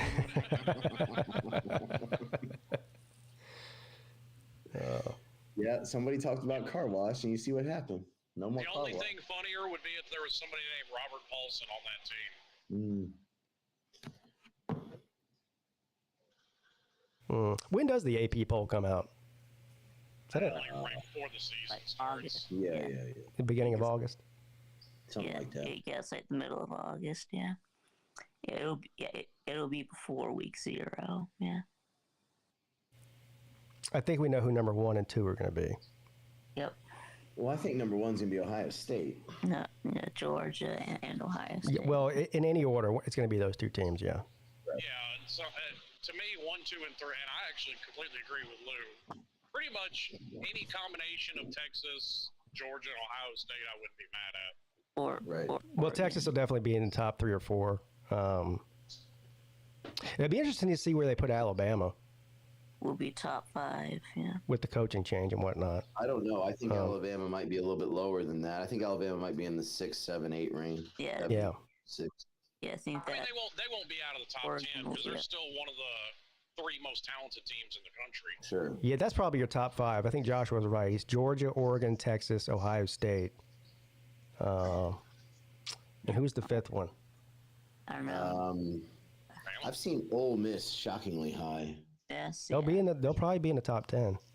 Yeah, Ole Miss will be right up there. Yeah. Will there be any ACC teams in the top 10? Yeah, but they'll put Florida State in there at 9 or 10 because they're stupid. Yeah. They'll put Miami ahead of us because they're stupid, and they'll put us at around fucking 16 or 17 or something like that. Yeah. Well, considering you lost to Miami, you should be behind us. Yeah. Well, yeah, no, I disagree with that wholeheartedly. That was a ridiculous game that took overtime to beat us in when we dropped a bunch of balls in the 1 yard. Listen, No, Miami we better didn't be take better this overtime year to than beat you. last year. We beat you in regulation. It never should have went to overtime, and you know Well, it. it doesn't matter. It never should have gone to overtime, but it doesn't matter because we had a better season than y'all, anyways. So anyway, it doesn't make a difference. We'll see. We'll figure it out in the field. Yeah. I just got done reading that list of active win streaks. Miami wasn't anywhere on there. No, because they went 7-6 again last year. Yep. Get lost to Rutgers. Yep. Yeah. What do y'all think about Virginia Tech? They're the one team in the conference that kind of puzzles me this year. Well, I've heard everyone say that they're gonna be this surprise team. Yeah, I don't buy it at all. I mean, I don't think they're going to be a surprise to win the conference, but they're going to play spoiler to somebody. yeah. Well, I think they might win 8 games, but I think that's probably the limit of it, right? Well, that would be a great season compared to what they've been doing. So Or 9-3 might be good. Yeah. SMU is not going to go 10-2. That's insanity. Yeah. SMU lost to Boston College in their bowl game. yeah, we're gonna do a. They still got to play TCU, who they may well beat, but they're not going to go 10-2, man. That's not. Lost to Boston College by 2 touchdowns. What is SMU? I have. It's not the first time I've heard shows you. That shows you the gap between Group of Five and everybody else. Miami, as bad as people say Miami was, they absolutely ran Boston College off the field. Boston College wasn't very good. Let's look at exactly. Let's talk about. Excuse me, fuck. Well, no, I'm just talking about that shows the gap between Group of No, I absolutely. All right, let's talk about SMU. Here's SMU's schedule. Ready? At Nevada. Win. Houston, that's probably a win, even though it's on the road. Houston Christian's a win. BYU at home. Now I've probably win. Houston Christian Houston Christian's I don't a think walk. BYU's supposed to be very good this year. Right, so let's give SMU the home win there. Then they got TCU at home. Now it's feasible they could lose one of those 2 games. Yeah, that's toss up. Yeah. Now they're home against Florida State. Yeah, they'll probably lose that one. They're at Louisville. They'll lose that one too. At Stanford's a win. At Duke is probably a win. Pitt at home could be a win. BC at home. At Virginia and Cal at home. So they do have a pretty cakey. They should. Virginia. So okay. I might give them 9-3, 8-4, 9. I'm not going to give them 10-2. That's a stretch. Yeah. Stop it. They're not winning 10 games in their first year in the big league. I think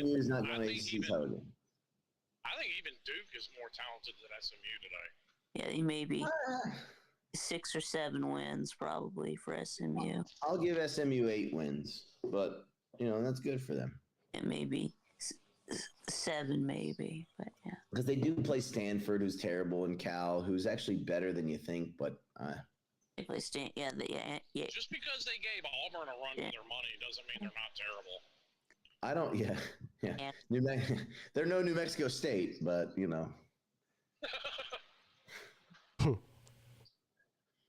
Well, I saw a hilarious one because in the Euro. You might not know about this, but England's history in international tournaments. England won the World Cup in 1966. And then ever since then, in every European tournament or every World Cup, they were always like, football's coming home. And they always fuck it up every time, right? England are like the kings of fucking football's coming home. I liked coming home. Like, that's their shit. I like your English accent. That's good. Yeah. You got to fucking understand. I have as many English friends out here as I have American friends. I'm around them all the fucking time. England soccer fans are the fucking worst. They're the most arrogant, obnoxious. They have no right to be so. So what you're saying is England soccer fans are like Ohio State fans in college football? No. They are Auburn. And here's a funny thing. So I saw it was on a podcast. It was with American and British soccer fans, right? Soccer sort of commentary pundits, right? And this is before the tournament started. And England has looked like shit through their first 3 matches. But in any case, so they were comparing SEC schools to European soccer, national soccer teams. And then the British guy, who doesn't know anything about college football, looked at the fucking thing and they saw England as Auburn. He's like, pity the bastard country called Auburn. Country. Speaking of Auburn and New Mexico State, half of New Mexico State's team transferred to Vanderbilt. Are they fixing to tie the series back up with Auburn? Vanderbilt. Damn. Auburn only has a 1-game lead all time against Vanderbilt. If you're asking if Vanderbilt's going to beat Auburn this year, the answer is no. No. Well, I mean, half of that New Mexico State team that beat Auburn is now at Vanderbilt. Yeah, they need the quarterback. Yeah, maybe they should have fired Clark Lee and hired the New Mexico State coach. Jerry Kill? Yeah. I don't know, man. Auburn sucks, dude. Well, we're doing a record prediction on the ACC show this coming Tuesday for SMU, Cal, and Stanford. Well, spoiler alert, we just did SMU. Oh. Stanford is bad, and Stanford has been hammered by the early signing period. Stanford can't really get guys in the early signing period because their academic calendar doesn't allow for it. And so Stanford has just been screwed. Stanford's going to have a really hard time competing in major college football. They play Virginia. I think Stanford's worse than Virginia. That'll be a good game. Yeah, the battle of the. Well, I mean, let's be honest. We talk about the administration at Georgia Tech not caring about athletics. Yeah. They really don't at Stanford. Right. Well, maybe about football. They do in other sports. The battle of the 3 and 9. Yeah, fucking rowing. Yeah, all the Olympic sports, they're, one of the best. Yeah, Stanford has a non-semester system. That's right. And so the problem is that they won't, number one, give any leeway or any bend in terms of allowing the guys to sign early. The early signing period is just absolutely crushed Stanford football because, I mean, as we know, under David Shaw and then prior to that under Harbaugh, they were really good, man. But there's just no good way to get back up now. Yeah, they could fix that. They could just change the way they do things, but they won't do that. They won't do that. Now, Cal has. Well, I mean, they're fixing to change the early signing period, so why do they need to change? Right, maybe so. I mean, look, I hope that, look, my point of view is I really don't like to see a program, kind of get cast aside. I really feel like what happened at Washington State and Oregon State, especially since I have some friends who are Washington State fans, I really think that's a shame. You know what I mean? And I think it sucks. And because it's going to happen to Wake Forest, and I got a good friend who's a Wake Forest grad, and I think that's shitty, but it is what it is. Wake Forest and Boston College, it's unfortunate, but when you have such a big shift, there's going to be some collateral damage, unfortunately, and that's the teams that got the raw deal. The ACC collapses, not if but when. I think that the schools that are most likely to be cast asunder are BC, Wake, and then on the next level of that would be schools like Syracuse, Pitt, Georgia Tech, right? Virginia, maybe. Duke's going to find a home. The Big Ten will take Duke. Big Ten loves. They got Northwestern. They'd love to have fucking Duke. And Duke, yeah, will survive. I think that Miami, of course, Virginia Tech. You say again? You'll have schools like Duke that are at least good at something, get picked up somewhere. Right. But, I mean, not only that, if they keep this push towards a 2-team super conference, you're going to have schools like Vanderbilt go the wayside. Because they're not even good at anything anymore. And fucking Rutgers as well. Well, Vanderbilt's good at baseball and basketball, aren't they? Conference. They're not good at basketball. Vanderbilt used to be good at baseball. No, Vanderbilt is good. They haven't been now for several years. No. Vanderbilt's still very, very good at baseball. They were in our regional this year. Vanderbilt's excellent at baseball. Their basketball program sucks. Vanderbilt basketball is horrendous right now. Their baseball program is still excellent. I mean, they've won 2 national championships in the last 7 or 8 years. They're excellent. Well, I mean, they won a Natty 5 years ago. So. Yeah, and then they won another one 4 years before that. So yeah, they're fine. But 19. Yeah. But baseball doesn't. What's the expression I'm looking for? Baseball doesn't move the meter. Pay the bills. Well, I was gonna pay the bill. I was looking for something more witty than that, but I lost. You know what I'm saying? Whatever. Yeah, you got the point. Seminole Seth in the chat. Let me ask you a question. Have you guys seen the newest thing that Florida State fans are mad about on the internet now? No, tell us. What Paul Feinbaum said, I guess yesterday. Oh, wow. Welcome to the fucking club. All right. Yeah. So now, first of all, I don't agree with Paul Feinbaum, but this is what he said, and I'm loosely quoting what he said. Paul Feinbaum hates us more than anybody. He basically said that the Big Ten, that Florida State wouldn't really bring anything to the Big Ten, so he's not sure that the Big Ten would want them. Now, first of all, of course they would bring something. They would bring the Florida TV market, which they're not in the South right now. The Big Ten isn't. That's the main reason. So I don't know. I don't know exactly if he's talking about academically or if he's talking about the product they put on the field in the Big Ten. I don't know what he's saying. But that's not what nobody takes any of that into consideration. What they bring into consideration is how much money can this team make us. So Pete, do you think I think that the likely scenario is that wherever Florida State goes, we're going to go. Now I don't know what that portends for schools like UNC, UVA, Virginia Tech, NC State, et cetera, Where you go. But I mean, culturally speaking, I feel like Duke, UNC, UVA would be better fits in the Big Ten and would be better fits as well as FSU in the SEC. but that doesn't necessarily mean that'll happen. Do you think it's more likely that because I think wherever Florida State goes, Clemson goes. I think that's going to be sort of a package deal. Now, do you think that ends up being the SEC or the Big Ten or what? Yeah, the SEC, hopefully. I would think it would be the SEC, and I've heard several people make the argument. Well, South Carolina's already in there, so why they need Clemson, some team from the same state? Look, there's two teams in Alabama. There's which other? Teams in Mississippi. Two teams in Mississippi. So it's So that argument doesn't matter to me. Yeah, that's no reason not to have Clemson and Florida State. Yeah, I think, like you were just mentioning, as far as the sort of the culture of the fan bases and, just the towns where the schools are definitely fit better in the SEC than they do in the Big Ten. There's no doubt about that. I would think that the SEC should add. I think Miami might be a better fit for the Big Ten. I think the SEC should be added.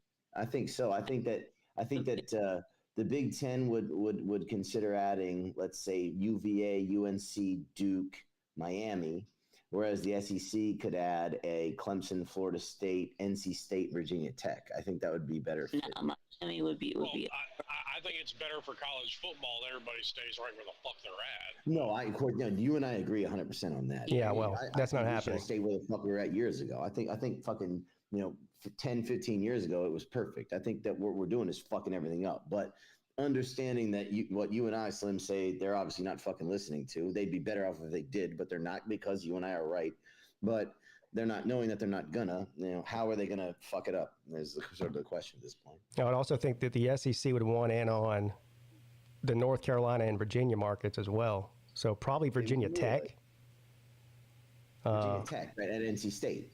Yeah, if I had to pick one simply for scheduling reasons, I would want the SEC just because I've maintained for years that I want Florida State and Florida on my schedule every year. Right. And that's probably the only way that would happen. Of course. Oh, it's definitely the only way that would happen. But then again, the Big Ten seems to like the schools that are they like the private schools. They like the schools that rank a little bit higher in the fucking academic rankings, which means like not a whole lot, but AAU, which is fucking stupid. Even beyond AAU, I mean, to his point, like the only reason Bandy's in the SEC is to bring up the GPA of the conference. Well, I think I forget who said it. I don't know if it was Slim or Pete or you, Vic, but at some point, the Big Ten and the SEC are going to have to think about getting rid of schools that aren't pulling their weight, like a Rutgers, like a Northwestern, like a Vanderbilt, etc. Right? I mean, they may or may not do that, but if they want to keep expanding, and I mean, to that point, the last word out of Greg Sankey's mouth was, "We're not looking to expand any farther." Oh yeah, bullshit. Yeah, until he is. Yeah, I'm about to say until and I agree with that, but I mean, I don't think they're actively trying to add anybody at the moment. Right. Well, they're not. They're waiting to see what happens with the ACC's grant of rights deal. Yeah. As soon as that falls apart, I hope he won't be saying that anymore. Yeah, you got to get out of the ACC first. Yeah. Right. Yeah, well, that's obviously easier said than done. I agree with Pete that nothing's ironclad, but according to Radakovich, people have been looking into this for years and still haven't found a way out of it. Well, I think the saying getting out of it is wrong, but there's going to be some sort of settlement deal. Yeah.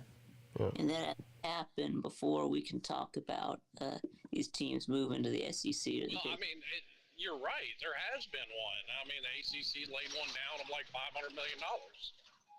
Right, but that's not if there's not a set price in the contract, they can name whatever they want. I don't know. Yeah. Well, to answer your question, I would definitely rather see them in the SEC than any other conference, really. But Pete, at this point, if we left the ACC, next February, or let's say at the end of the basketball, let's say we left the ACC next year at this time, right? July 12th. Okay, sure. Let's say that. This year or next? Let's say July 12th, 2025, right? Let's say it happens then. And then we get invited to the Big Ten. I would be fine with that. Now, would I be happy about it? No, because I don't think we should be playing USC, Washington, Purdue, and fucking Rutgers, right? But I'd much rather be playing Mississippi and Texas A&M and Georgia and etc. But yeah, they well, I mean, here's the thing: you're gonna but have. I would accept having a home, is what I'm saying. Whatever team that may be, whether it's Rutgers, whether it's Vanderbilt, whoever you want to name, right? You're gonna have lesser teams in the conference, no matter what you do. Sure. What I'm saying is, like, I would accept if 1 year from July 12th, a year from now, whatever it may be, if we have a home in the Big Ten, then so be it. I would rather be in the SEC, but I think if you're any school in the ACC, and that goes for Clemson, Florida State, or Miami, and it obviously goes for schools like BC and Wake and Georgia Tech. If you got a home in one of those two conferences, you feel a lot better than you do right now.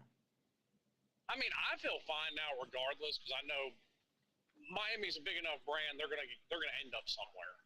Yeah, and I feel the same way about Clemson, but I feel the same way about Clemson, man. But I'll feel a whole lot better once it actually happens. Now, I know I find it funny. Me and Pete went back and forth on whether or not the Big Ten would accept anybody without AAU accreditation. They will. Now Clemson's trying to get their AAU accreditation. We should have it. There's no reason why we don't have it. There are schools that rank lower than us who have it. Come on. We're not fucking Louisville. No, Clemson is a top 20 public university academically. I think we're top 25, but whatever. Whatever. I mean, yeah, we're good. All AAU is a research facility. That's all that is. And Clemson's got research facilities, obviously. Well, me and you went back and forth on an ACC show about how they would accept teams without it, but now all of a sudden Clemson's trying to get theirs.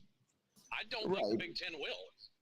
Well, I think what happened. They literally never let anybody in without. So first of all, you're talking about Clemson. I think that was. I don't think that has anything to do with the Big Ten. I think so. Just like it's been like a year or two ago that Clemson opened up a veterinary school, and I think that's how they're going to get it is through that veterinary school. I think. Well, I mean, Clemson is it's just something that we want regardless, right? Right. Well, I mean, it's not going to hurt. No. Yeah, I'm about to say it can't hurt. Some people apparently think it means something. I just think well, you can only explain so much by coincidence. By what now? By coincidence. Right. Okay. Yeah. Sure. Yeah. No, does that mean that Clemson's angling for the Big Ten? I don't know, but I mean, it's good to have all the. I'd be surprised. I think in order for Clemson to look into going to the Big Ten, that the SEC would have to flat out tell them no. Yeah. Yeah. I don't know. I think yeah, maybe. But let's say Clemson and Florida State get an invite from the Big Ten before they get one from the SEC. Then they say to the SEC, "Hey, what's up?" And if the SEC doesn't respond in the affirmative, then we're in the Big Ten. We better respond in the affirmative. Yeah, I don't want to see y'all go Big Ten. I mean. Yeah, I'm with you there. Well, either one would be a good situation financially, but. Right. But, as a fan, you want to be able, I mean, obviously I'm not a fan who goes to a lot of games given my situation, but even that said, I would like to see Clemson fans be able to travel to the majority of away games. Right? Rather sure. than Yeah. them be in Northwest and in New Jersey and fucking Iowa. That's another reason where regionality, I think, kind of matters in college football. The Big Ten doesn't care about regionality. They couldn't give a whit about it. You clearly see it. I actually feel bad for I feel bad for fans of, say, Oregon. Like, what the fuck road game can Oregon fans go to? They can go to Washington. That's literally it. Maybe they could make the trip down to SoCal, right? But that's also far as shit. I'm never going to Cal on an away game. That's never going to happen. You know what I mean, right? Like, I mean, maybe you should. It might be really fun, but it's fucking I will not set foot in the state of California. Yeah, that's a little extreme. Maybe you should just say you wouldn't step foot on Cal's campus. Right. Well, that's. I mean, no, I'm not stepping foot in that the fucking nasty ass dirt of that state will not sully the bottom of my shoes. Slim, this is where you're wrong. You've never been to California before, have you? Yeah. The majority of that state is not what you. The majority of that state. Now, if you want to talk about San Francisco or L.A. or whatever, I understand that, but the majority of that state is beautiful. and roll. I don't disagree with that. That still doesn't mean I'm gonna carry my fat ass out there. Yeah. Right. I mean, you got kids and you got this, and that's totally understandable. If you're doing it from a political ideology point of view, I think that's dumb. But you do whatever you want. What I'm saying is, it depends on what you consider political ideology point of view. Like a cruise is one of the very limited things I'm going to do and not carry a gun with me. Right. I mean, look, you're going to do whatever you want, and that's fine. Well, I guess what I'm saying is, I'm not going to New York City because I can't carry a fucking gun with me. Right. It is what it is. What I'm saying is that, like, it's already difficult enough for, let's say, a Clemson or a Miami fan to go to road games at BC, Syracuse, and Pitt and Notre Dame. But fuck, I mean, I was an Oregon fan. Think about, I mean, I can pull up Oregon's schedule. I know that they've got, they're used to going down to LA for a road game. You know, some of their wealthier fans maybe can go down to USC or UCLA. But fuck, how many of their fans are going to be able to make all the road trips and go to Purdue and fucking Rutgers and Penn State and Wisconsin and shit? You know, that's ridiculous. I don't know. When I was in school at Clemson, I was a fucking. This is why I've made the argument for years that, you know, okay, I get the whole money argument, but there comes a point of diminishing returns. Totally, man. And this goes for the NFL too. When you get to the point of pricing out the average fan, it ain't worth it anymore. Well, I think I got two thoughts on that. You and I, again, we disagree. As I've said before, we disagree politically, but we agree footballically. And this is another point on which we agree. The first thing is that when I was a student at Clemson, you know, I wasn't wealthy. I didn't have, you know, I mean, I had a little bit of money in my pocket, but not very fucking much. But I was able to go to every single home and road game for Clemson for my 4 years at Clemson. I did not miss a single fucking game, right? And that included a couple trips up to Boston College. But, you know, if I couldn't afford to fly, I'd fucking drive the 15 hours up there and split the gas costs with my friends in the car we were driving, right? So I was able to go to every single game. And I'm really happy about that. You know, we were able to literally go to every game for 4 years. And if you're an Oregon student right now, you can fucking forget about it. Yeah, you can. There's no way. There's no way. You know what I mean? And not only that, I think what you said a minute ago is true. Pricing out the average fan is obviously a bad thing. I think what they're depending on is that people actually, now that the TV coverage is better than it was 20 years ago, or however many years ago, whatever, I think they are content with the idea that fans will settle for watching it on TV instead of actually feeling like they need to be in the stands, which I think is a shame. That's a shame. Yes. Yeah. Yeah. I mean, if they don't really care about Boston College, going to fucking NC State, going to Maryland, going to Wake Forest, going to FSU, I don't think we played at Miami when I was in school, but so we didn't. I know we didn't.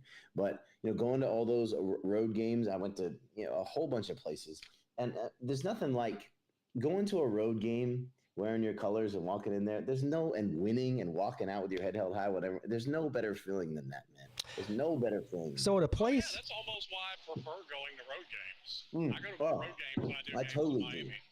No, it's amazing to be in the Valley. It's amazing to be in Death Valley and watch them rub the rock and all that shit. It's incredible. It's my opinion, the best place to watch a game. But yeah, there's something special about going to road games and kicking the other team's ass up and walking out there. Yeah. Like my sophomore year. You may be partially right. Clemson was cool, but fuck that upper deck to the pits of hell. Yeah. We can agree on that. But it is, but Slim, it is a pretty cool place to watch a game, right? Tailgate is good, atmosphere is good, right? But so here, like I said, it was cool. But financially, so we know that the majority of the money that these schools are making are off the TV contracts. So they might not care. Like you mentioned earlier that they might not care as much about people coming to the games because they're content making their money on the TV contracts and all that. The problem with at a lot of universities, Clemson being one of them, the entire local economy depends on those Saturdays.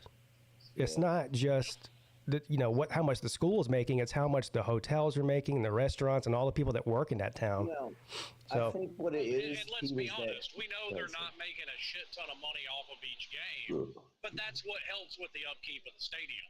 Yeah. Well, I think Slim. I think that what's going to happen is you're still going to sell out the stadium. It's just going to be not the average fan. It's going to be the people who can afford it, right? It's going to be your wealthier people. They might come from further away, or they might be Yeah, the wine and cheese people is what you're talking about. Wine and cheese people, yeah. Okay, and you say that, but do you think that? Look at how pissed off people get now.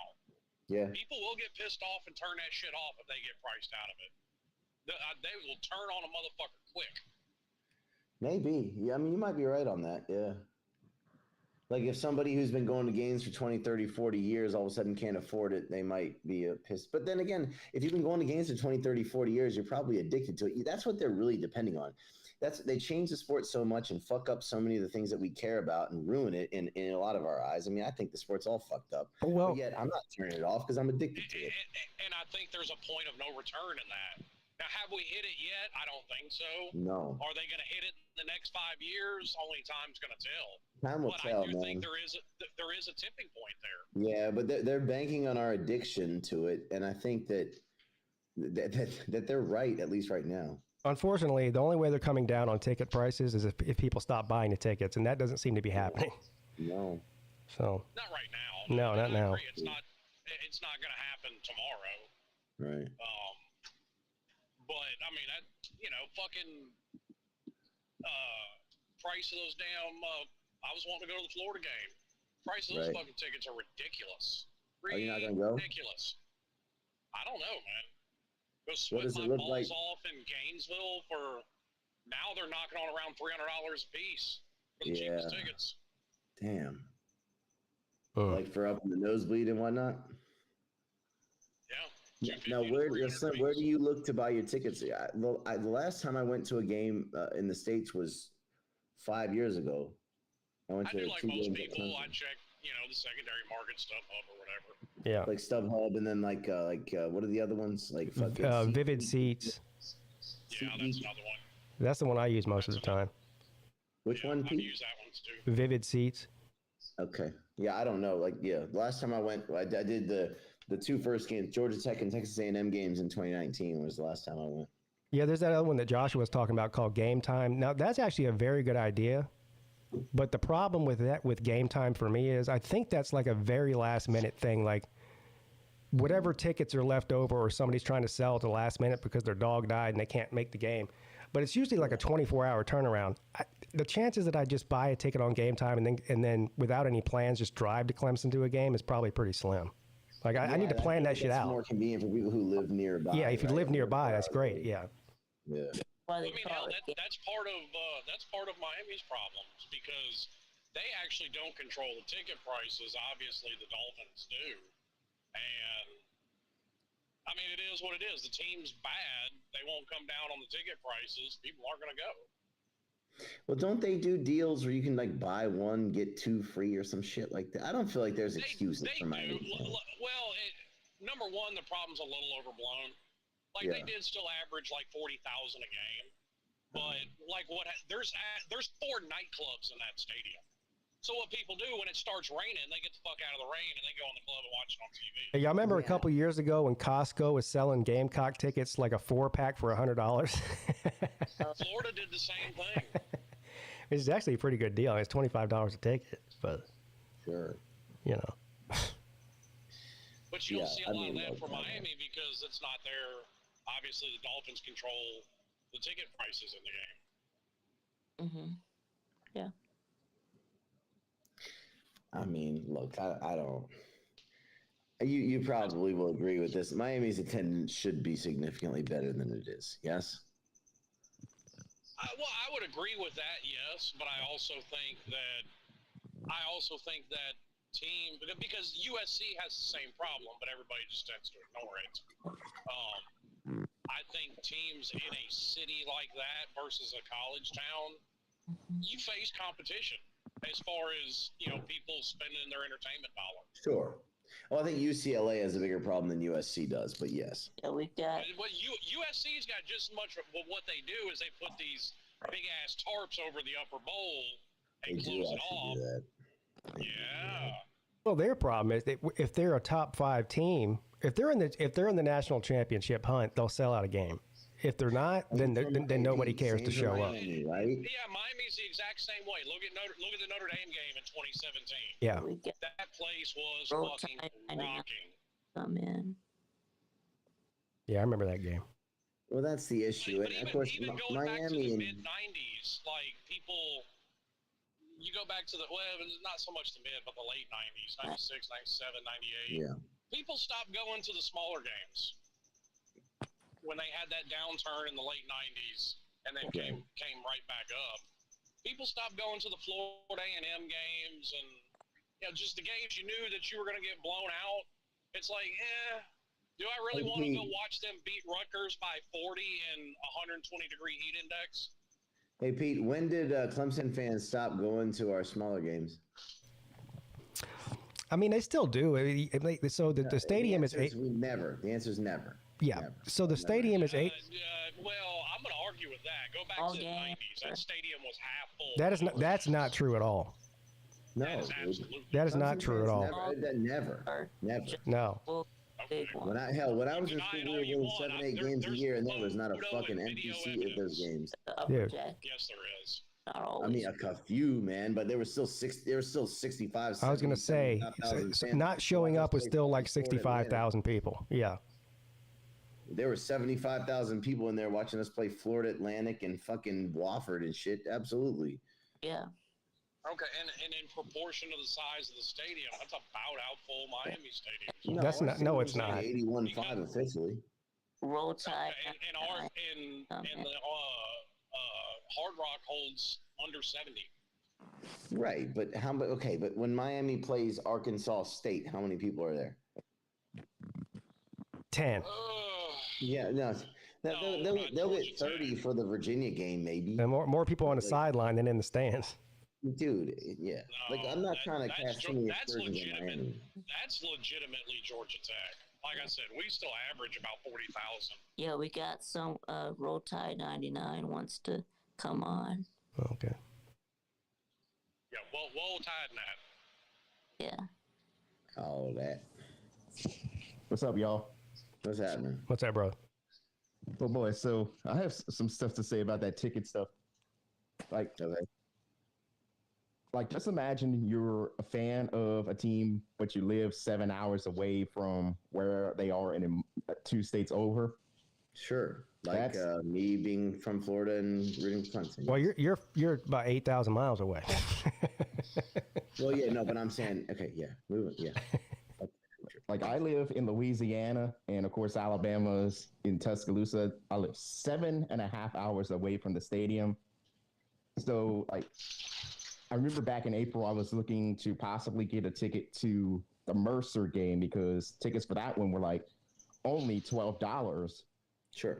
And then you can get a parking pass for like $45. But then I ended up having to factor in that I would probably need a motel for 2 nights. And I looked at even the cheapest motels in Tuscaloosa on days where Alabama is playing at home. Even the cheapest ones rocket ship to over $350 a night. Yeah.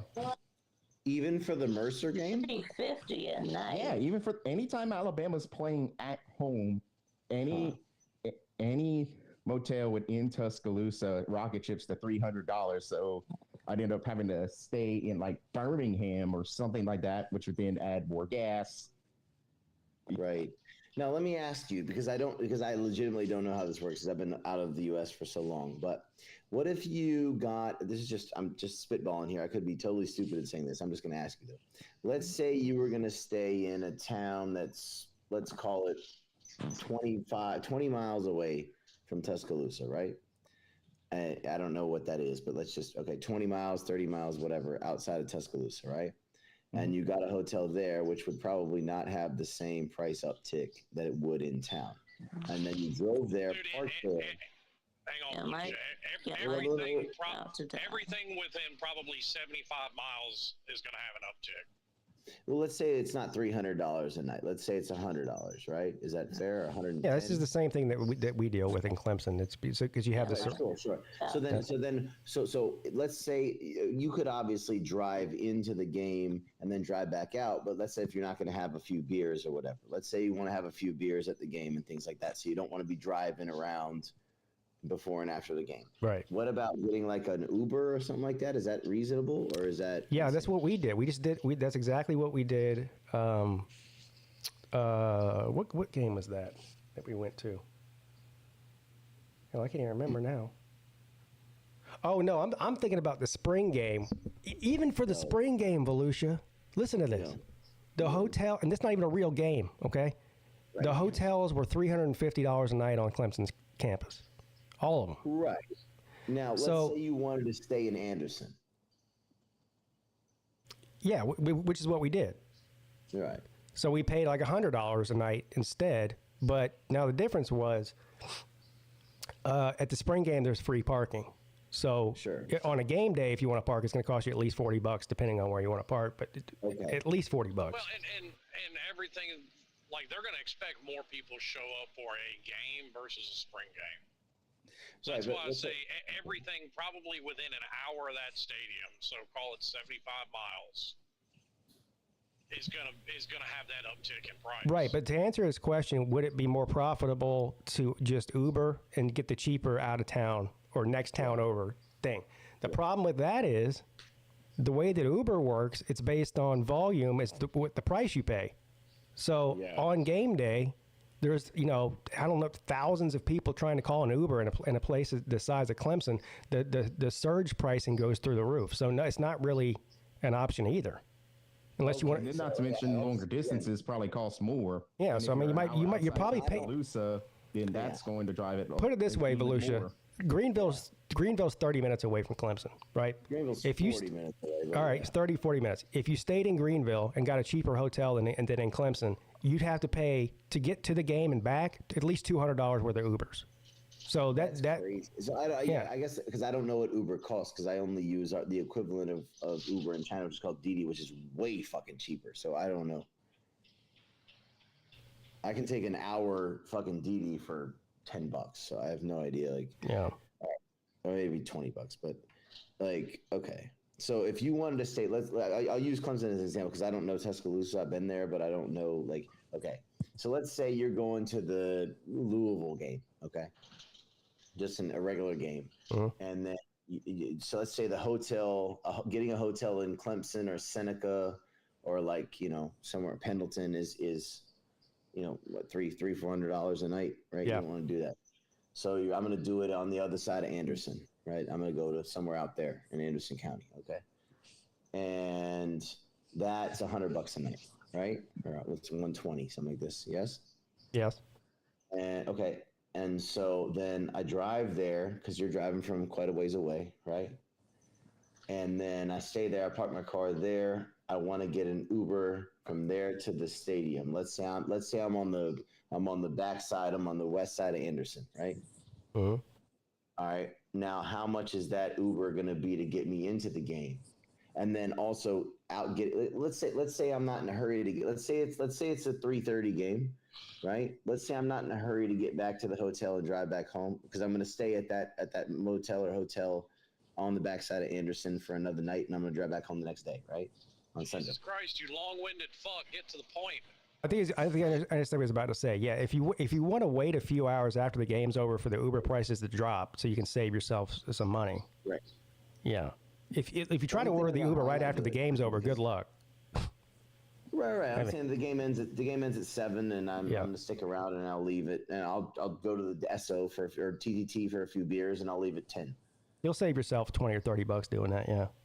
But what's the Uber going to cost me to get from Clemson back to the other side of Anderson? Well, there is no flat rate, so it just depends on the volume. So I mean, because I have no concept of what Uber costs in America. So if it's you know what it's like in Clemson on game day, it's a zoo because it's a small town and there's 200,000 people there. I don't know what Uber costs at all.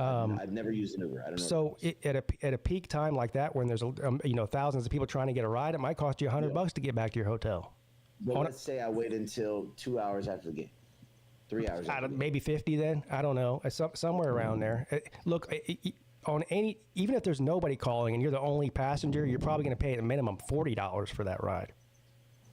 So factor in the surge prices, and now you're getting up. Right? Now you're getting up there. $40. Huh? 30-mile ride, $40. Something like that. Yeah. That's not that bad. You have to tip them.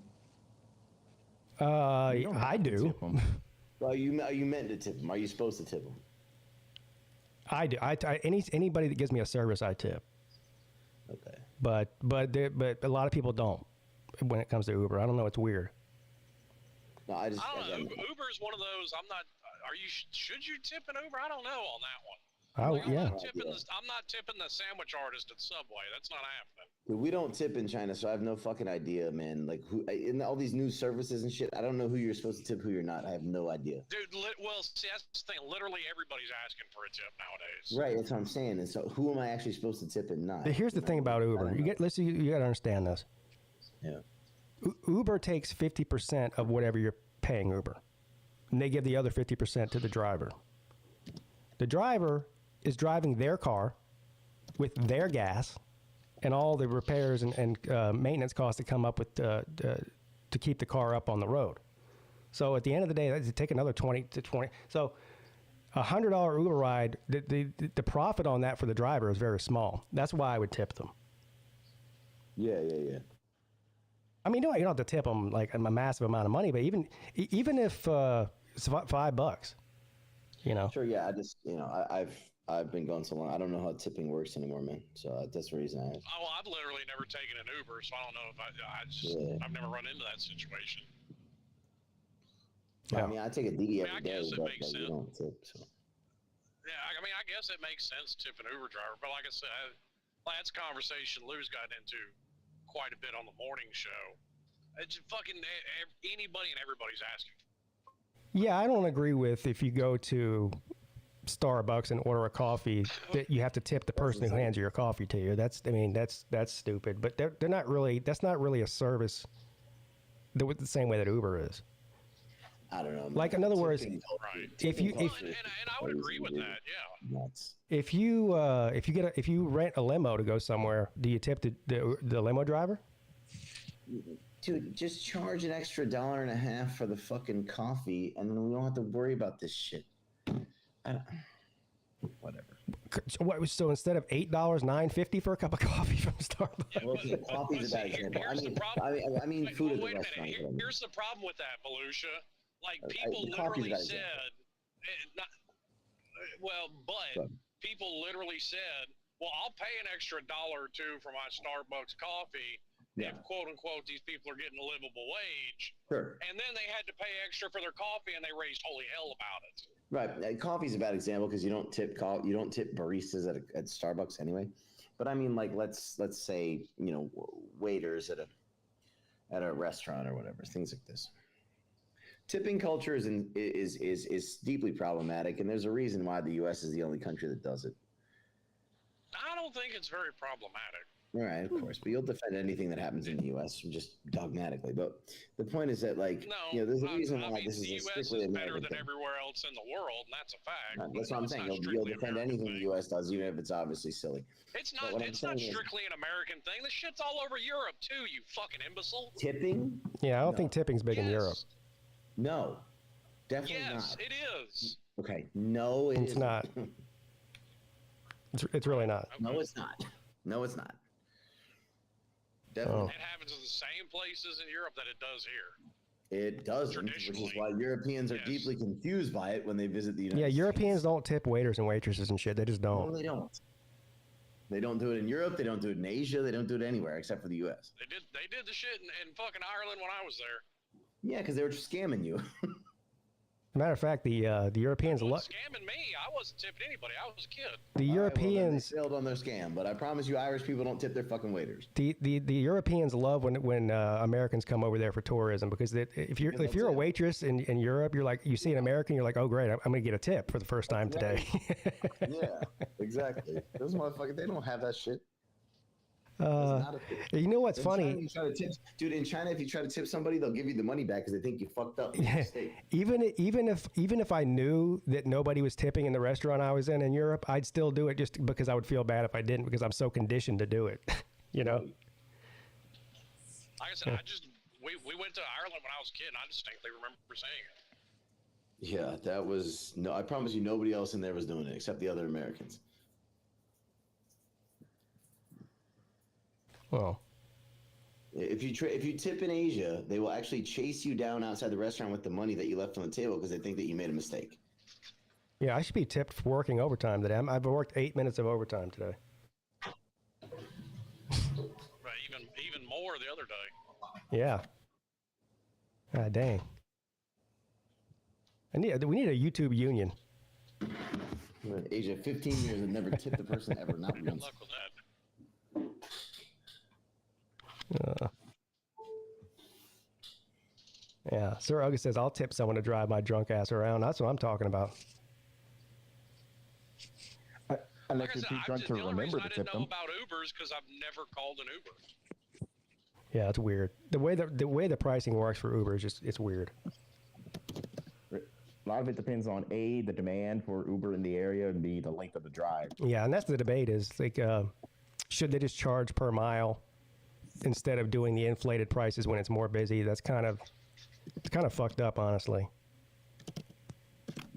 Well, Wendy's tried to do the same thing, and they got lashed on So that. basically, they do the exact same thing.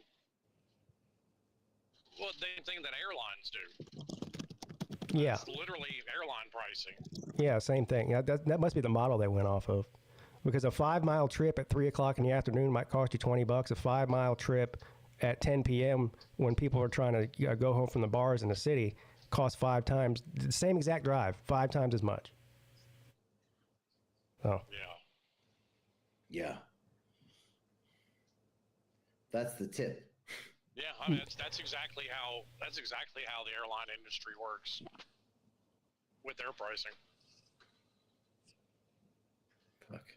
Yeah, we took a couple weeks ago, me and Nature Boy and Mrs. Peete, when we went to that comedy show downtown. So it's how was that, by the way? I want it was fucking awesome. It was amazing. Let me first tell your story, then I want to ask you more. Go ahead. Yeah. So between the two rides, there and back, and it's about 20 miles on the interstate, almost exactly 20 miles on the interstate. You're going from where you live downtown, right? Yeah. Yeah. So it was about, I think, $40 there and $60 back. So $100. Damn. Yeah. That's like a few weeks ago. I was in Why Portland. didn't y'all just drive? Because we were drinking. Yeah, drinking, bro. It's like a few weeks ago. I was in New Orleans. Is it that hard for one person to not? Yes. So me and my wife. Yeah, dude. No, we were partying, dude. That's a huge reason why I don't have a car here, man. But the show was amazing. It was worth $100. Look, $100 Uber ride's a lot cheaper than a DUI. That's what I mean. Period. Oh shit. Yep. Well, okay, I'm not saying get a DUI. I'm saying it ain't that hard for one person to not drink. Well, would you volunteer to be the one that doesn't drink? Then you can come down and drive me around all you want. I have. Me and my wife take turns. Yeah. Pete, have you ever heard the Norm Macdonald joke? Rest in peace, Norm Macdonald. Have you ever heard the Norm Macdonald joke about DDs, drunk designated drivers? What? He's like, so Bill, we want you to come out with us tonight. All right, here's the deal. So we're gonna go out. We're gonna have a great time.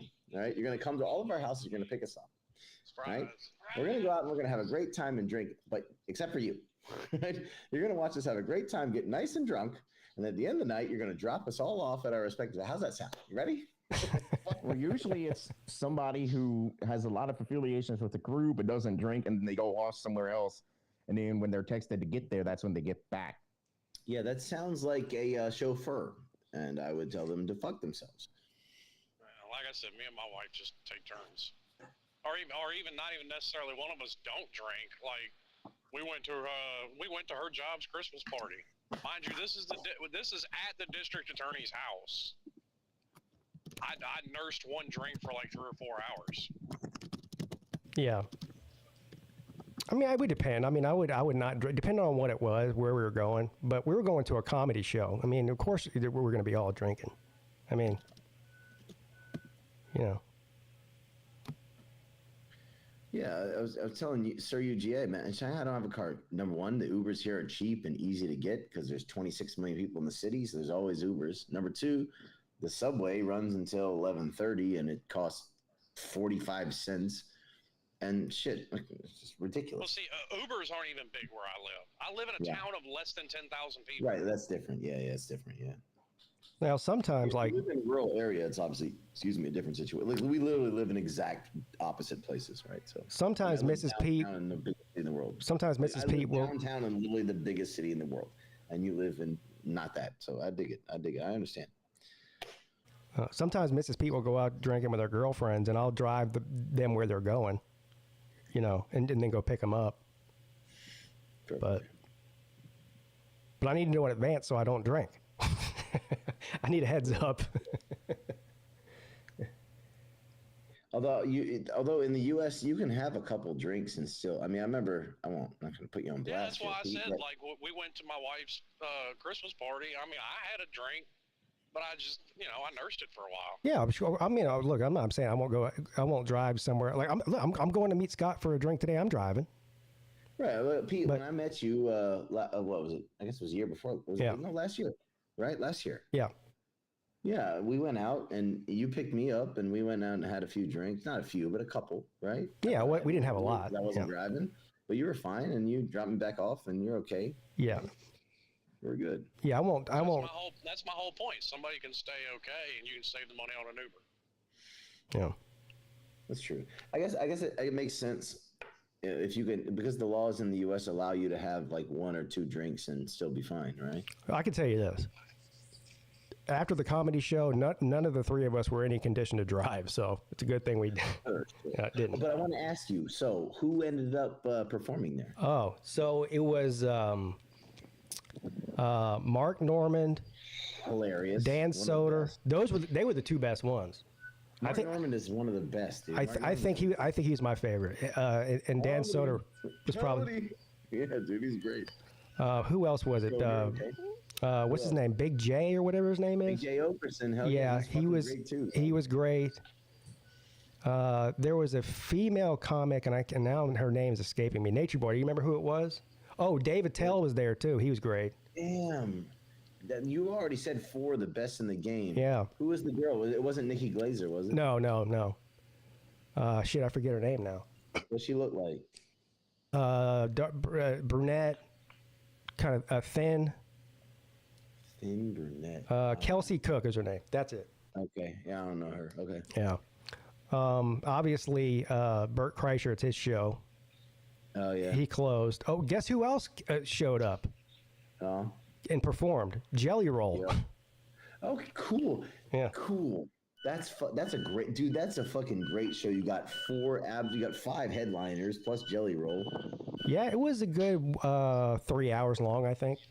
That's a fucking A+ show right there, dude. They did like each comic did like 15 or 20 minutes, and then Bert Kreischer did like maybe a half an hour or something. And look, I like Bert Kreischer. He's definitely a hilarious person, but he wasn't even the top 3 best comics there. Oh, no, he's not a great stand-up. Bert is not a great stand-up. He does. He's got a weird. Mark Normand is a great stand-up. Big J is a great stand-up. Well, Big J sits down. But what Bert Kreischer does is tells stories about his life. Like he doesn't do like bits, like comedy bits.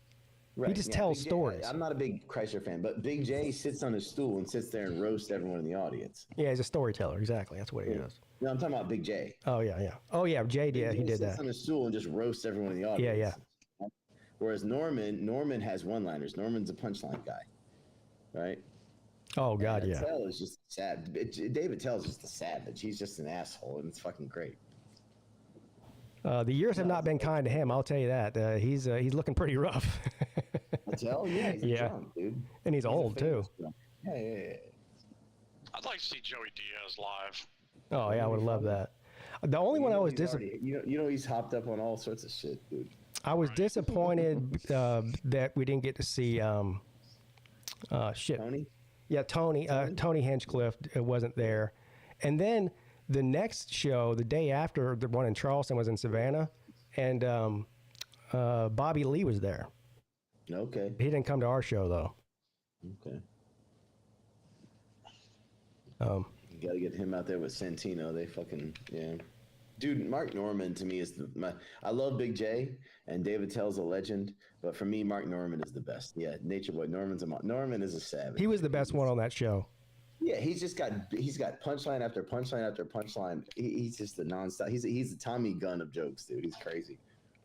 Are these all Rogan's comics? But yeah, so I mean, Bert Kreischer and they're not Rogan's comics. I mean, these guys are all excellent comics before Rogan. Sure. Sure, but I mean, they've all moved to Austin, Texas to perform at his comedy club. Oh, I know Soder too. I know Dan Soder, bro. I know Dan Soder. Nation Boy said I like Soder. I know fucking Soder. Hell yeah, dude. You want a hot take? I'm not a fan of Rogan's stand-up. No, boy, he's not a very good. He's not a very good stand-up comic. That's why. Not at all. Listen. I guess because he's gotten popular, people just, I guess, automatically say they like him. I don't listen. He's been doing stand-up for like 25 years. It's just not very good. He's just not very good. What he has is he's got money to open up his own club so that he can get good stand-ups on. Joe Rogan's a terrible stand-up. He's always been shit. Look at Joe Rogan. Well, I mean, he's made friends with all of them too. Yeah, because they like him because he's a nice guy, right? And he puts them on his podcast and pumps up their careers. Sure. Yeah. No, Rogan at this point is just famous for being famous. Rogan's a terrible stand-up, but but the guys that he keeps around him are not. That's true. Yeah. Oh. I'm not even exactly sure if Joey Diaz qualifies as stand-up because no, he does stand-up. I actually think most of his story. I think he's just telling true stories from his fucking life. No, Joey Diaz does stand up and it's funny. He does stand up and it's funny. Yeah. He doesn't do it as much as he used to because he's about. I'm saying like a lot of his shit that gets called bits, I don't think are actually bits. I think it's just him telling stories of shit that's actually happened.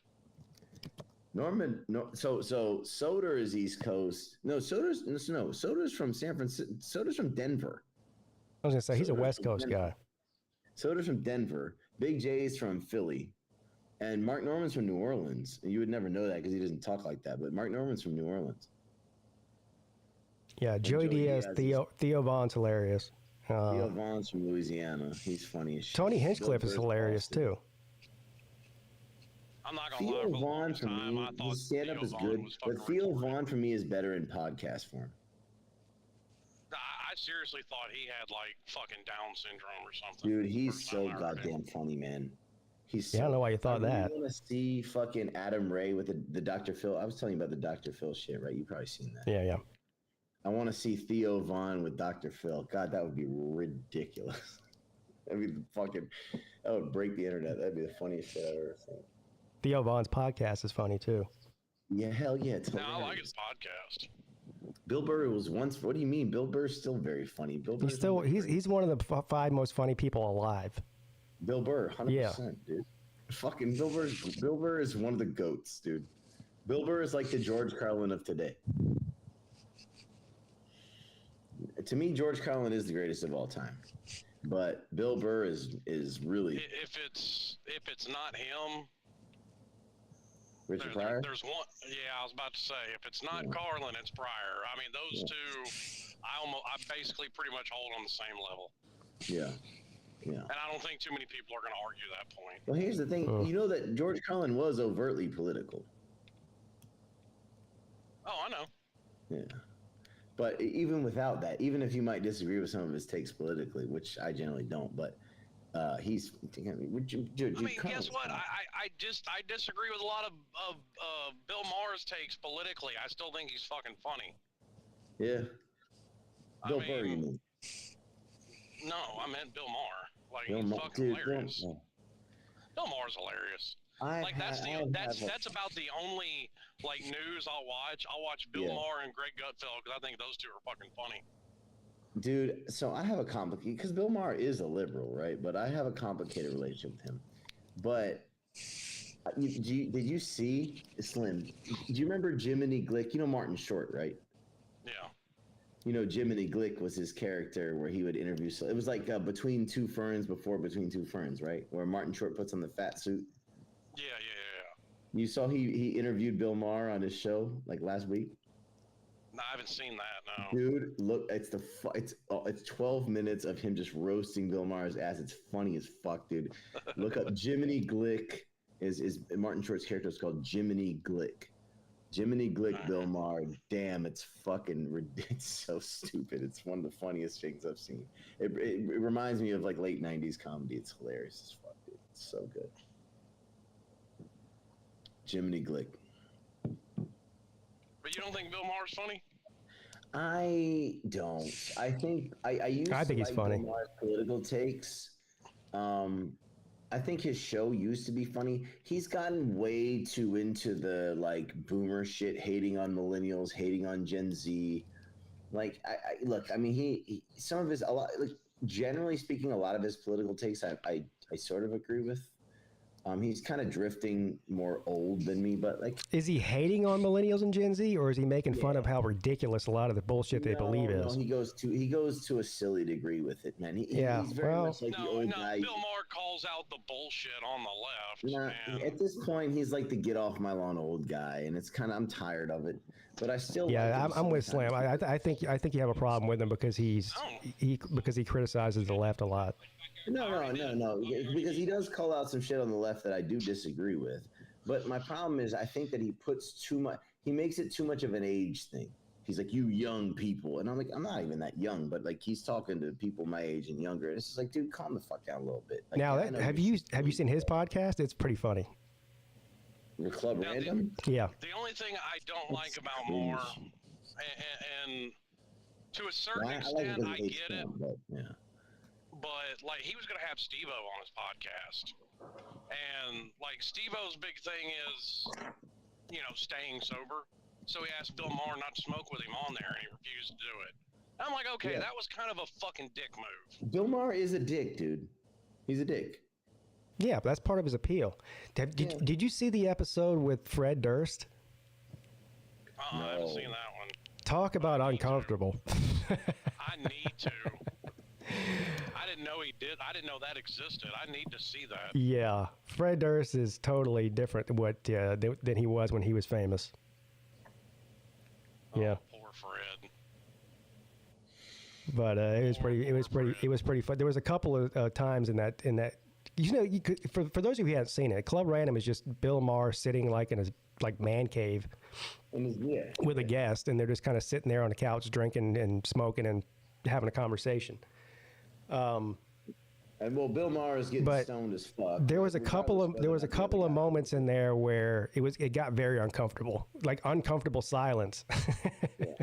The Jerry Seinfeld one was really bad because you could tell that Jerry Seinfeld didn't give a flying fuck Yeah. to be there. Yeah. Jerry Bill Seinfeld's Burr, the one Bill I Burr think was is funny. making fun of Maher so bad. Well, to be fair, Bill Burr makes fun of everybody. That's right, but Bill Burr, because Maher was on his bullshit, making fun of this, making fun of that, and Burr was just tearing him a new asshole. He's like, "You are fucking such an arrogant bitch," and Maher didn't know how to because Maher is very egotistical, right?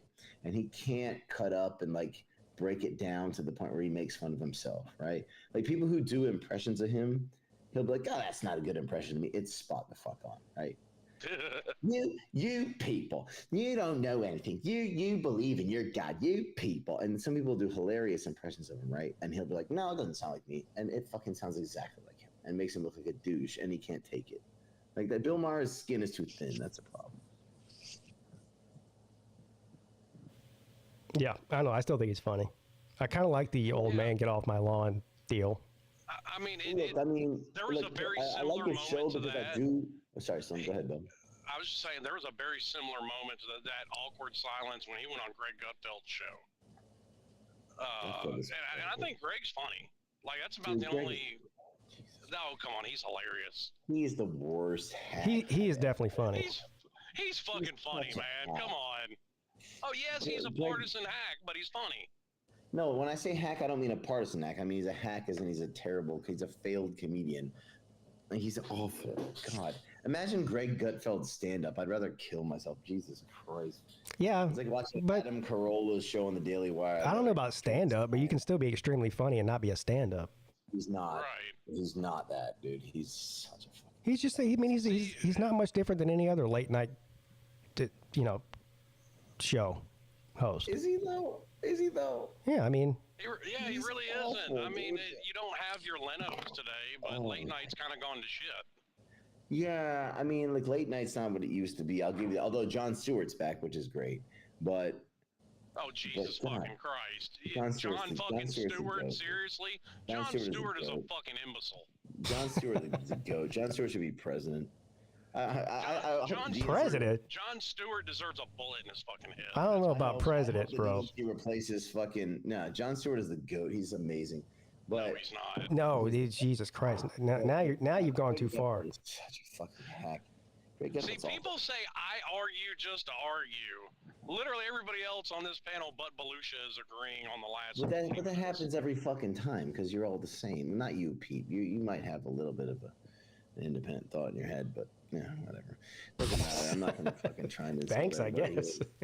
Independent thought. Well, I mean that just proves you don't listen to anything anybody else says. So, I do. I've been listening to you for. We've been on the show for a while now. I'm having a good time, by the way. I'm enjoying myself. It's good that we can talk. We can at least talk without having to shout over each other. You know what I'm saying? It's good. I appreciate that. Well, it helps when you stop interrupting people.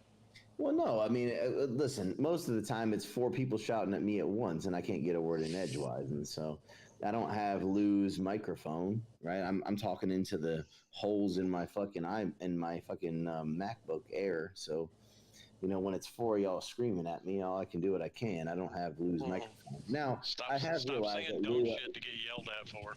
Well, no, it's not that. You'll yell at me before I even open my mouth, but it's good that I've got Lou. Lou does talk some sense. I've realized that Lou actually. No, Lou doesn't talk sense. Yeah, he does, and it's good to have him at least. He and I disagree on some things, and we agree on some things. Because Lou does exactly what he did today every time. You push him on any subject. Oh, I gotta go. He did the same shit when Pete. You remember when me and Rec were having all those shows on TK's channel? He did the same shit. Though. You push him on any subject, he can't fucking defend it, and he just runs away. Well, I'm pretty sure he did have to go. He does defend it. Also, you realize that today, he's got his own show, right? Do what? He's got his own show, right? Like he doesn't run away from his own show. Like he does defend his show. No, he won't have somebody on his show. He'll sit there and argue with a comment and take it completely out of context. He'll take what you type in the comment section. He won't let a whole lot. He controls. That's where he's smart. He controls very strictly who comes on and what the conversation is when that person comes on. Right. Now, look. Like these kind of conversations, he'll have with somebody in the comment section. He'll take the conversation a completely different direction if I was on the show with him. Okay. So now I come on this show in fits and starts whenever I can. I come on the show whenever I can do so. When I can, I can. But, I come on the show knowing that I'm going to be outnumbered at least 2, maybe 3, usually 4, sometimes 5 to 1. Right? Not really. Yeah, but first of all, maybe like nobody agrees with the majority of my opinions. No, sure. We're not all a monolith, but I'm generally. First of all, that's not by design. I mean, it's an open panel. People come on. Whoever wants to come on. I don't give a shit what your views are. I understand that, but I understand the community in which I'm residing here right now. I know the pigs I'm rolling around with, baby. Love y'all, but you know what I mean. Like, I'm not gonna find. I don't think you do because you literally lump me in with most conservatives. That's just not I don't. True. No, I understand. No, I understand that you're different from Celine, for example, or from Shipes, or from this person or that person. I don't view you all as a monolith either, right? But a lot of the opinions that I have about certain topics that are brought up are I'm gonna be in the minority here. Well, yeah, because you're the only one that lives in commie land and is crazy. No, that has absolutely fucking nothing to do with it. Because when I lived in Florida, I would have the same goddamn opinions. There's more developed now. Well, that's true. You have gone to college and been indoctrinated. Okay. Yes, the famous liberal institution that is Clemson University. all universities are inherently left. Yeah, even Clemson. Society. There's just different degrees to it. That just is what it is, dude. Yeah, it's true. Even fucking University of Texas. Trump loves the poorly educated. He loves the poorly educated. Well, see, and then there you go again. People that don't agree with you, you do the same shit that all these elitist liberals do. You just say, "Oh, the poorly educated of society." I may not have a college degree. Guess what? I'll beat you in a fucking IQ test any day. You won't beat me in an IQ test. That's a lie. But that's not true. Because I know what I scored on my last IQ test. It was over 130. Son, look. Don't do that. That's not a battle you're going to win. But I'm not going to. Well, according to you, I respect your intellect. I think that you're a smart guy. Yeah, but you said the statement, the poorly educated. Education and intelligence aren't the same thing. I agree with that. That's not what I'm saying. That's not what I'm saying. Listen, I'm not trying to. I'm not. Don't make me do this. My IQ is high. I'm not gonna but I'm not trying to belittle anybody, and nor am I trying to say that Slim is not a smart guy or any of you are. Like I have mad respect and mad love for y'all, and which is why I'm happy to sit here and talk about different things. Like it's great. This is great. I got 127 on my IQ test, and I was drunk. Yeah. I mean, I'm not gonna look. I'm not even gonna go there. Look, what I'm saying is, it's fine that we have different opinions. In fact, it's good, right? And so we can sit here and talk about it. Sometimes it's too much. Sometimes it is what it is. Whatever. I'm happy to sit here and chit chat about football up to anything we can talk about. It's all good. Like I enjoy the banter that we have, multiple times a week. It's I mean, it really comes across like you're talking out of both sides of your mouth, though, when you throw in your little snide comments about the uneducated of the world. No, I was just quoting Donald Trump with that. I don't actually believe that. No, that's actually not quoting Donald Trump. That's Donald Trump says, I love the poorly educated. And guess what? That's also quoting Van Jones. Van Jones said he loves the poorly educated? No, he equated Trump voters to the poorly educated. Because Trump said that much like Hillary Clinton. No, fuck Hillary Clinton. I'm not a Hillary Clinton fan. I won't defend. Don't ask me to defend fucking Hillary Clinton. I won't. What I'm saying is Donald Trump literally said, I did great with the poorly educated. I love the poorly educated, end quote. Yeah, well. He did say that. No, I'm not talking about you or anybody in this podcast or anybody in the audience. I'm just saying that's what he said. Well, I'm not a Trump guy anyway, so. Right. And suddenly you're not either, right? You might support him over the other candidates. Oh, I mean, I'm going to vote for him. I know that. Right, but I'm going to vote. Well, I've been very clear. I didn't think I don't believe that you're a Trump cultist. There are some people that I would say are Trump cultists. Well, but I don't believe you're one of course. Of and believe me, there were people that literally spent 3 years trying to figure out how to get Obama a third term. You get that with a lot of politicians. This is not exclusive. There's nothing new about Trump. Right, but Nothing. Obama would have never accepted a third term. That's not what Obama said. Really? You actually? Yeah, really. Dude. Oh, wait a minute. No. Trump said it. You believe it. Obama says it. Oh, no, that's just an offhand remark. Do we really have to do this? All right. Yes. What did Obama say? Point me to the quote where Obama said that he wanted a third term. Obama literally told Anderson Cooper if he could, he would spend a third term in a basement talking into a fucking earpiece. Hold on, let's find it. Obama. Do I really have to do this right now? Obama. I believe he was talking to Anderson Cooper, if I'm not mistaken. No, we'll find out. I've seen the video. I cannot remember. I'm thinking that's who he was talking to. Was Anderson Cooper. He said if I ran, I could win. That's not the same thing. No. Not the the same thing. Out of his mouth were, if I ran, I could win. Is not the same thing. If I had a third term, I wouldn't want to be out front. He said, I just saw the quote. If I ran, I could win. You and me are talking about two different things. But the second part of that is, it's not constitutional, and I'm not going to suspend the Constitution, whereas Donald Trump, not quite the same thing. Donald Trump has literally said he wants to suspend the Constitution. What about all the people that said that in the last election that if Trump lost, that he would refuse to leave the White House? Yeah, no, I never said that. A lot of people say it was all over CNN and MSNBC. And I mean, I think Bill Maher. Actually, Bill Maher refused. Are you saying Obama didn't do anything unconstitutional? Are you sure about that statement? Give me an example. Let's check it out. How about when he literally stood? I'm done with. Let me finish. Okay. Let me finish. Yep. He stood in front of a podium at the White House and said, "I'm going to govern with a phone and a pen. I don't need Congress." You mean executive orders? Yes. Which Trump and Biden. Every president since Roosevelt has basically done that. Yes, and I'm against every single one of them.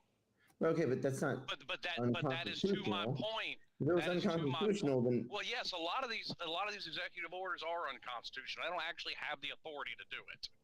Okay, people just accept it. But that is to my I don't point. think that the U.S. government works on. Hang on. People that is to the accepting. point, Belushi, that Donald Trump didn't do anything out of the norm other presidents have done. Well, maybe in that sense, sure. In terms of executive orders, I agree with you. But in terms of his behavior, and I think that that's not necessarily the case. They wanted to fucking run Bill Clinton out of town on a fucking stake for getting a blowjob. Whereas, I mean, what are we talking about, dude? Donald Trump even said yesterday, he didn't say fuck. He got a blowjob in the White House from an intern. That was horrible enough. From an intern. I didn't have. Clinton was trying to beat Kennedy's record of being a damn misdeviant son of a bitch. Let me ask you, Scott. They were trying to get him on obstruction of justice. No, I don't care if you don't care. Did he have sex with a porn star? No, I'm saying I don't care what Clinton did. He did not have sex with the porn star. He's denied it. She denied it. She wrote an affidavit saying she didn't. Then she comes back and said, yes, she did. To get publicity and get money. So why did he pay that money using the campaign funds? He paid the money because he just wanted it to go away so it wouldn't be part of his campaign. Hey, wait a minute. I was told. Wait a minute, Belushi. I was told. And there is nothing wrong with paying hush money. I was told by Lou saying that he paid a porn star. Yeah, but then you falsify your records about it. Campaign funds, which is why he got in trouble. He didn't pay it out of the campaign fund. Oh my God.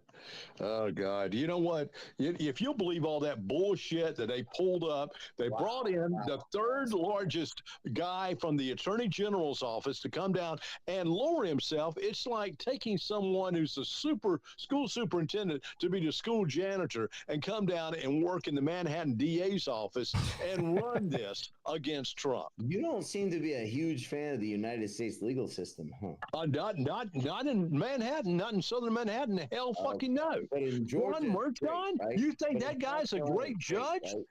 Oh my God! And he's still got a gag order on him. I don't even know how to deal with this. This is insane to the point where. Give me a second. I need more. Okay. No. Here, Belushi. Here's the thing. They've weaponized the DOJ against Trump. If you don't see that, then you're problematic. Even Trump said it last night. He said, "I could have stayed home and done my thing, and I got into it." And what happens to him? All of a sudden, all these indictments show up. These indictments that are already past, the time to even indict the man. So, I mean, that's just, if you believe in that justice system, then that is a very rigged justice system. Yeah, Scott is right. I really called to say, y'all need to shut the fuck up and let Pete go so he can go and have a drink with me.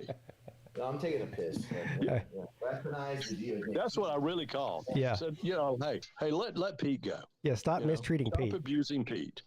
Well, we're not abusing Pete. We're having a conversation. We're having a really rousy conversation. Scott, I'm abusing myself is what the real truth is here. I'm about to say, Pete could have stopped us at any time. I know. Just like I said on Lou's show on his way out, I'm going to prove Belushi for being the commie dummy that he is every single day. Well, one thing I do not believe in that justice system in Southern Manhattan. By no. Listen, I would like to ask Belushi a question because I do agree with Scott in this sense. If Donald Trump was never president, these charges never would have been brought against him. So they weaponized the first of all, that's not true. First of all, they weaponized the DOJ. Oh yes, it is. It is true. It's very true. Joe Biden could literally have the charges against his own son dismissed whenever he wanted to, right? He can't get the charges dismissed. He could pardon them. Yeah, but see, that was after the whole damn Russia. 51 intelligence agents said that was Russian disinformation on Hunter Biden's laptop, and they came out to be false. And then he had to cover his ass on that. So yes, and then when the judge saw what they were putting up as far as letting him go scot-free on every damn thing, that judge in Delaware went, "Wait a damn minute, this doesn't look right to me." I mean, You can should talk be the about scriptwriter, Hunter. dude. This Hang is on, crazy. you can talk Keep about going. Hunter Biden all you want. You get my popcorn. I mean, this shit. it's literally a meme all over Twitter at this point. I don't give a fuck what's a meme all over underage Twitter. prostitute, It's a meme all over but Twitter. yet he isn't being charged for it. There's Yeah, video we have evidence of him with an underage prostitute, and he's not being charged. So you can talk about a sham indictment all you want. Right. It's a political witch hunt.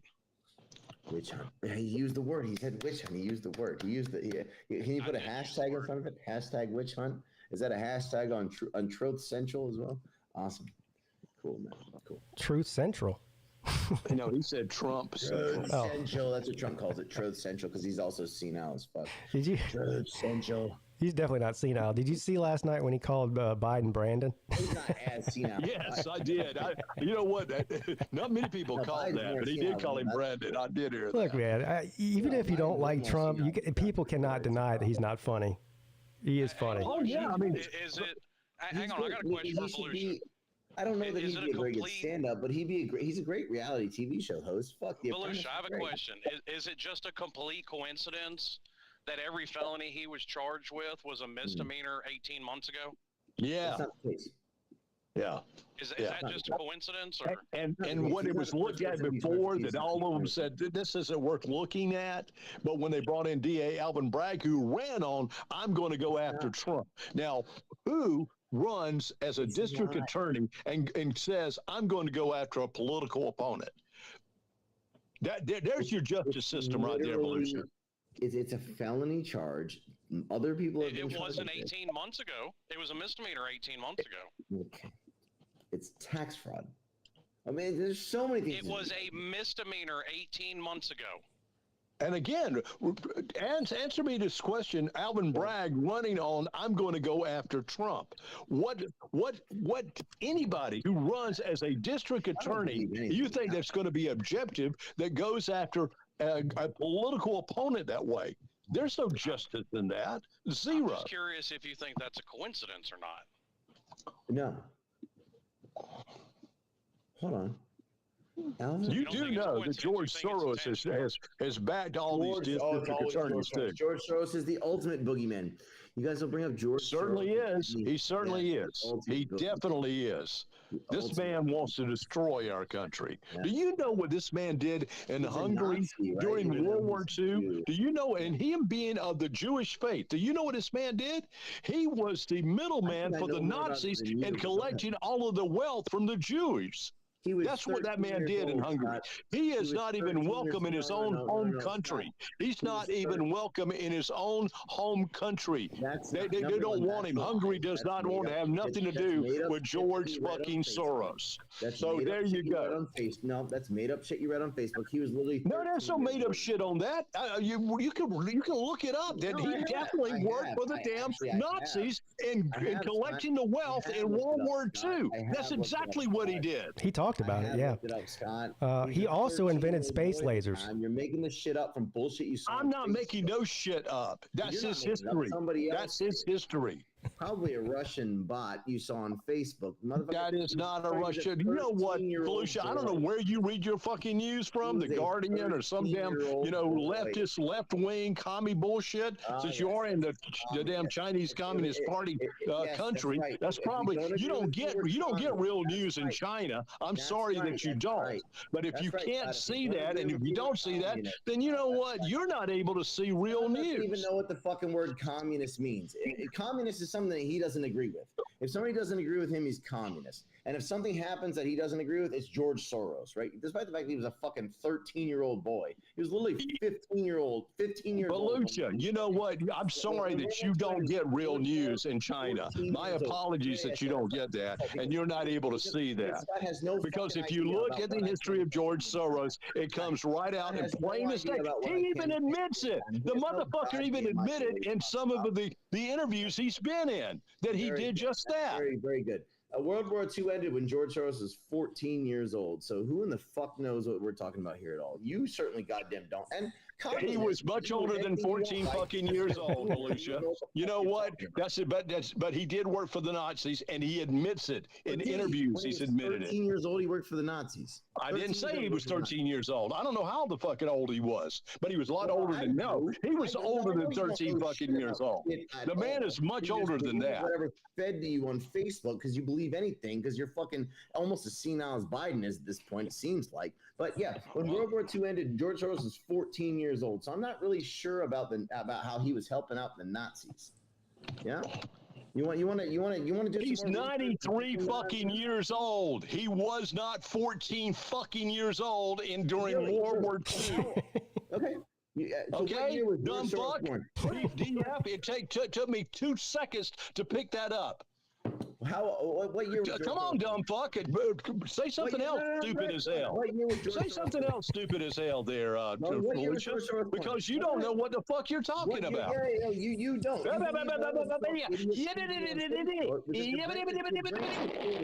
Your brain. What year was George Soros born? He was 1920. That's when he was born. 1930. He was born, excuse me, 1930. Excuse my language. 1930. How old was he when World War II ended? Well, he would have been 15 fucking years old. Yeah, there you go. What the fuck are you talking about? Does it matter what he did? He did this with the Nazis. He did this. Awesome. Good job. You said 1920 because it fit with your narrative. Now you realize it's 1930. You look like a fucking idiot. Now what? You're full of shit, dude. You believe whatever bullshit people feed you on Facebook. Because you can't separate the two from this is in Wikipedia. This is you can believe in Wikipedia if you don't. Soros was 13 years old in March 1944 when Nazi Germany occupied. The Nazis barred Jewish children from attending school. Soros and other school children made a report to the judgment was established to the occupation. Soros later described this time to the writer Michael Lewis, also stating that he helped in collecting wealth of the Jewish people for the fucking Nazis. When he was 14. Yes. Yeah, he did. Volusia, hang on. Scott's telling you, Pete told you, I'm telling you. He has said it in interviews. Yeah, he said it. With the Nazis. He said it. I have seen one weird interview with him. Oh my God. In the 90s, I think. I mean, he said it. So, I mean, I don't know what we're arguing about here. In the 90s, man. It is what it is. They worked with the Nazis to save themselves. Was it 92? I mean, this is indisputable. Right. I'm not going to get into the whole George Soros runs the world thing, but he did say that. For everyone on the right. I mean, he admitted it. Fuck about George Soros, but what I'm saying is like, now that he's become... Well, you didn't believe what we just said. Well, so, you know what? Now you say you don't give a fuck. To Scott's point, George Soros believes exactly what I do, that local and state elections are much more important than federal. That's why he dumps all the money I'm sure George Soros is a horrible billionaire. I'm not a fan of billionaires. I'm sure he said a whole... I'm not saying he's a horrible billionaire. I'm saying he puts all of his money into either political donations or, frankly, racist groups like BLM. Which country did he bankrupt on purpose? Was it a former Yugoslavian republic? Yeah, all those burnings we had in 2020 and all that BLM money came from George fucking Soros. It was the Bank of England. In the early 90s. Volusia, what do you think about the accusation that he invented space lasers? Yeah. Good luck with that. That's cool. It's awesome. No, that was Bill Gates. Oh, okay. Oh, the other billionaire. No, my bad. That was even before Bill Gates. That was Ronald Reagan with Star Wars program. Yeah. No, I'll make fun of Ronald Reagan. Bill Gates is trying to bring back the Third Reich.